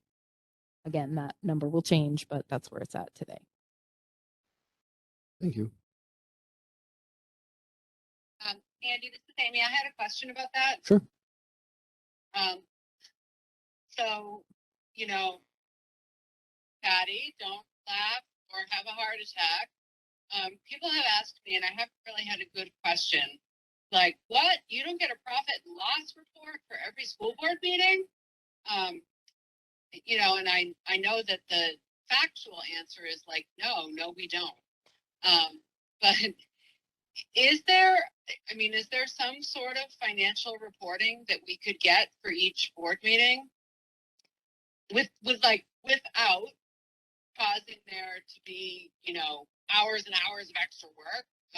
Is there something that you and Amber circulate amongst yourselves on a regular basis that could just simply be spit out to the board? It does require some manual work because our accounting system isn't that friendly, but it is something that could be done. And I think now that our budgets have passed, Amber may have a little bit more of an ability to do that. So we can get a report from our accounting system. It just needs to be manipulated a little bit because of the way we project the rest of the year. It doesn't do that automatically for us. It's, we have to say, well, you're telling me we've spent this much, but we know we're going to spend X number of dollars more. So the answer is yes, a report can be done. I would say monthly probably would be okay, but I will talk to Amber in the business office and just make sure that I'm not off track with that. Yeah, because the key is, more information information, but not at the cost of unreasonable amounts of extra work. Sure. You know, yeah. I was going to Thank you. suggest monthly too. It fits in with our meeting schedule. Have, if we continue The the business meeting. yeah, the business meeting versus the work session, then if we plan to get a budget update on these first meeting of the month thing, that should be a good flow, and then we can kind of see how that goes for a little while. Everybody cool? Fantastic. That sounds terrific to me. Awesome. Cool. I think that brings us to number 9, which is policy review. Not sure if there is action. So I haven't got feedback from Josh yet as far as social media, so I don't know if we're ready to do anything on that. We also have EEA-R, which is transportation regulations. That one was recommended to be withdrawn from the School Board Association because the language that was in that policy had been absorbed into other policies. Okay. But I just want to let you know, I did today print off all the transportation policies Okay. because some of them have not been updated. So I do want us to get into kind of comparing the school board and our version to see, if we can do some cleaning up, but this one can be withdrawn. Okay. I'm not familiar with it, so I'm not going to make a motion, but if anybody's ready to take action on that one, feel free. If we're going to compare before we do anything, I mean, would you be looking for a motion to withdraw it? The School Board Association withdrew the policy. Oh, okay. So they already withdrew it. So we don't have to do anything. Yes, still in our you book. need to All take right. action as well. Motion to remove the policy. Okay. Is there a second? Right. What was the acronym? EEA-R. That one. Okay, so there's a motion and a second. You get Melanie second, Sandy. Any discussion around that? Okay, then all in favor of losing the word withdrawing policy EEA-R transportation regulations. Please say aye. Aye. Aye. Any opposed or abstentions? I'll abstain, Sandy. Okay. And then public participation at board meetings. We had discussed the possibility of opening to topics other than what's on the agenda. I thought we did that, but did we not? did. You agreed on a change, but Kathy's waiting for that, whatever that change The was. language? I think you took Okay. notes on your copy and she just needs it so that she can present you with the final version. My bad. Oh, that's okay. And if anyone has it, even scribbled, and you want to send it along, that's fine. She just needs to make I'm the sure change. it's. I have my, It was Yeah, the or. in my We other took the notebook. or. If you need it from us, Jean and I were like, wait, I think we did this. Okay, good. Okay, so we'll take those other ones next week. Next, So that just next needs time. to be like cleaned up and then it's ready to go. Yes. Any other questions regarding policy before we move on? Alrighty, so then we are on agenda item number 10, which is our second public comment section. So same rules as before, come up to the mic, state your name, try to keep it to 3 minutes, and we'll do 15 total. If anybody has anything, now's the time. Gary Dean, you guys know me, obviously. I know that you can't answer this question, Amy, but if I was sitting there, you could answer. But anyways, I'm on this side. I just want to know, I know that you guys just passed or approved the program of studies. I know the seniors were supposed to, or incoming seniors were supposed to start signing up for their classes today. Will those new classes be available to them? And I don't know if you guys can let her just answer that question, because there is some students that don't have recommendations for next year in the ALMA. And then they also, the course of studies, I know that we just approved some new classes that I know at least 2 of my children are very excited about. Thank you. Is it a quick answer, Amy?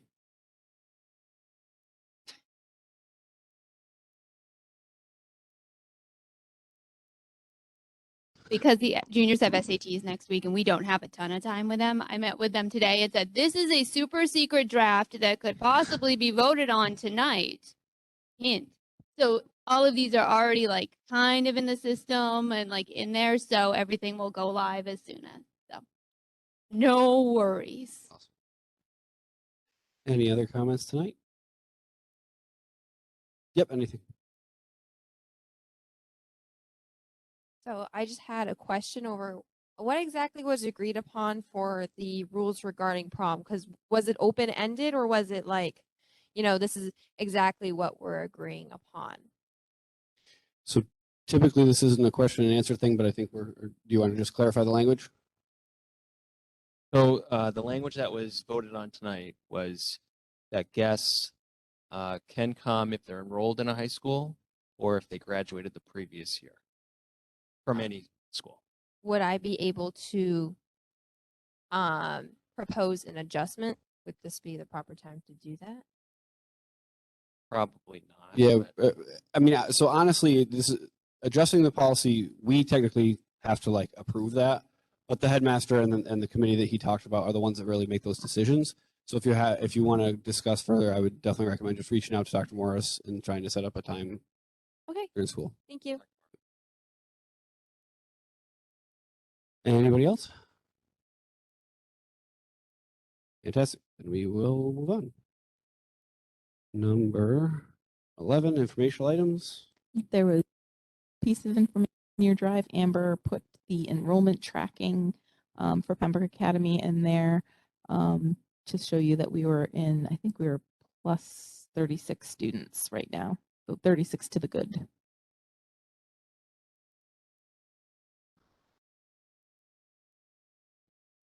Cool. Any Maybe questions? should I give more information? It just occurred to me that not everybody may be used to seeing this Oh, yeah. complicated Good point. form because we have new board members.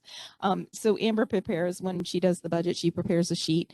All the districts in our SAU have to budget for how many students they think they'll be paying to attend PA. So they over budget and we have to assume the revenue. So we under budget. So she compares for us to tell us where we're at from what we budgeted versus where we are on a monthly basis. So this is updated.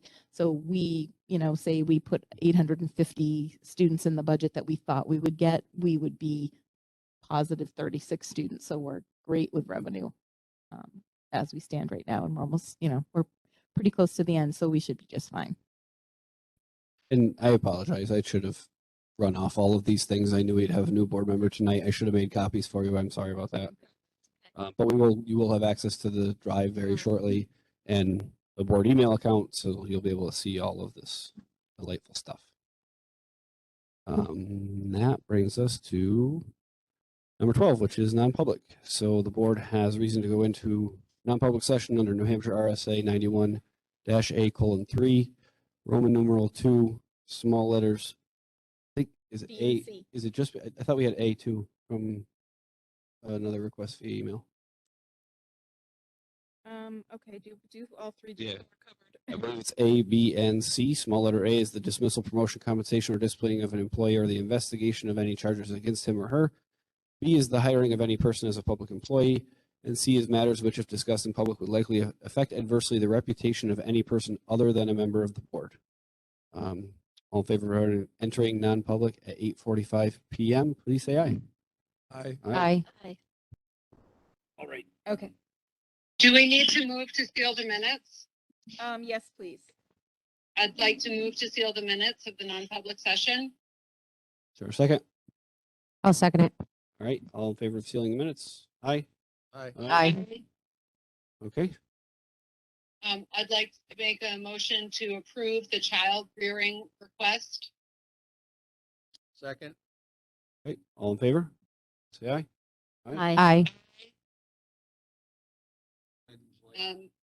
I'd like to make a motion to accept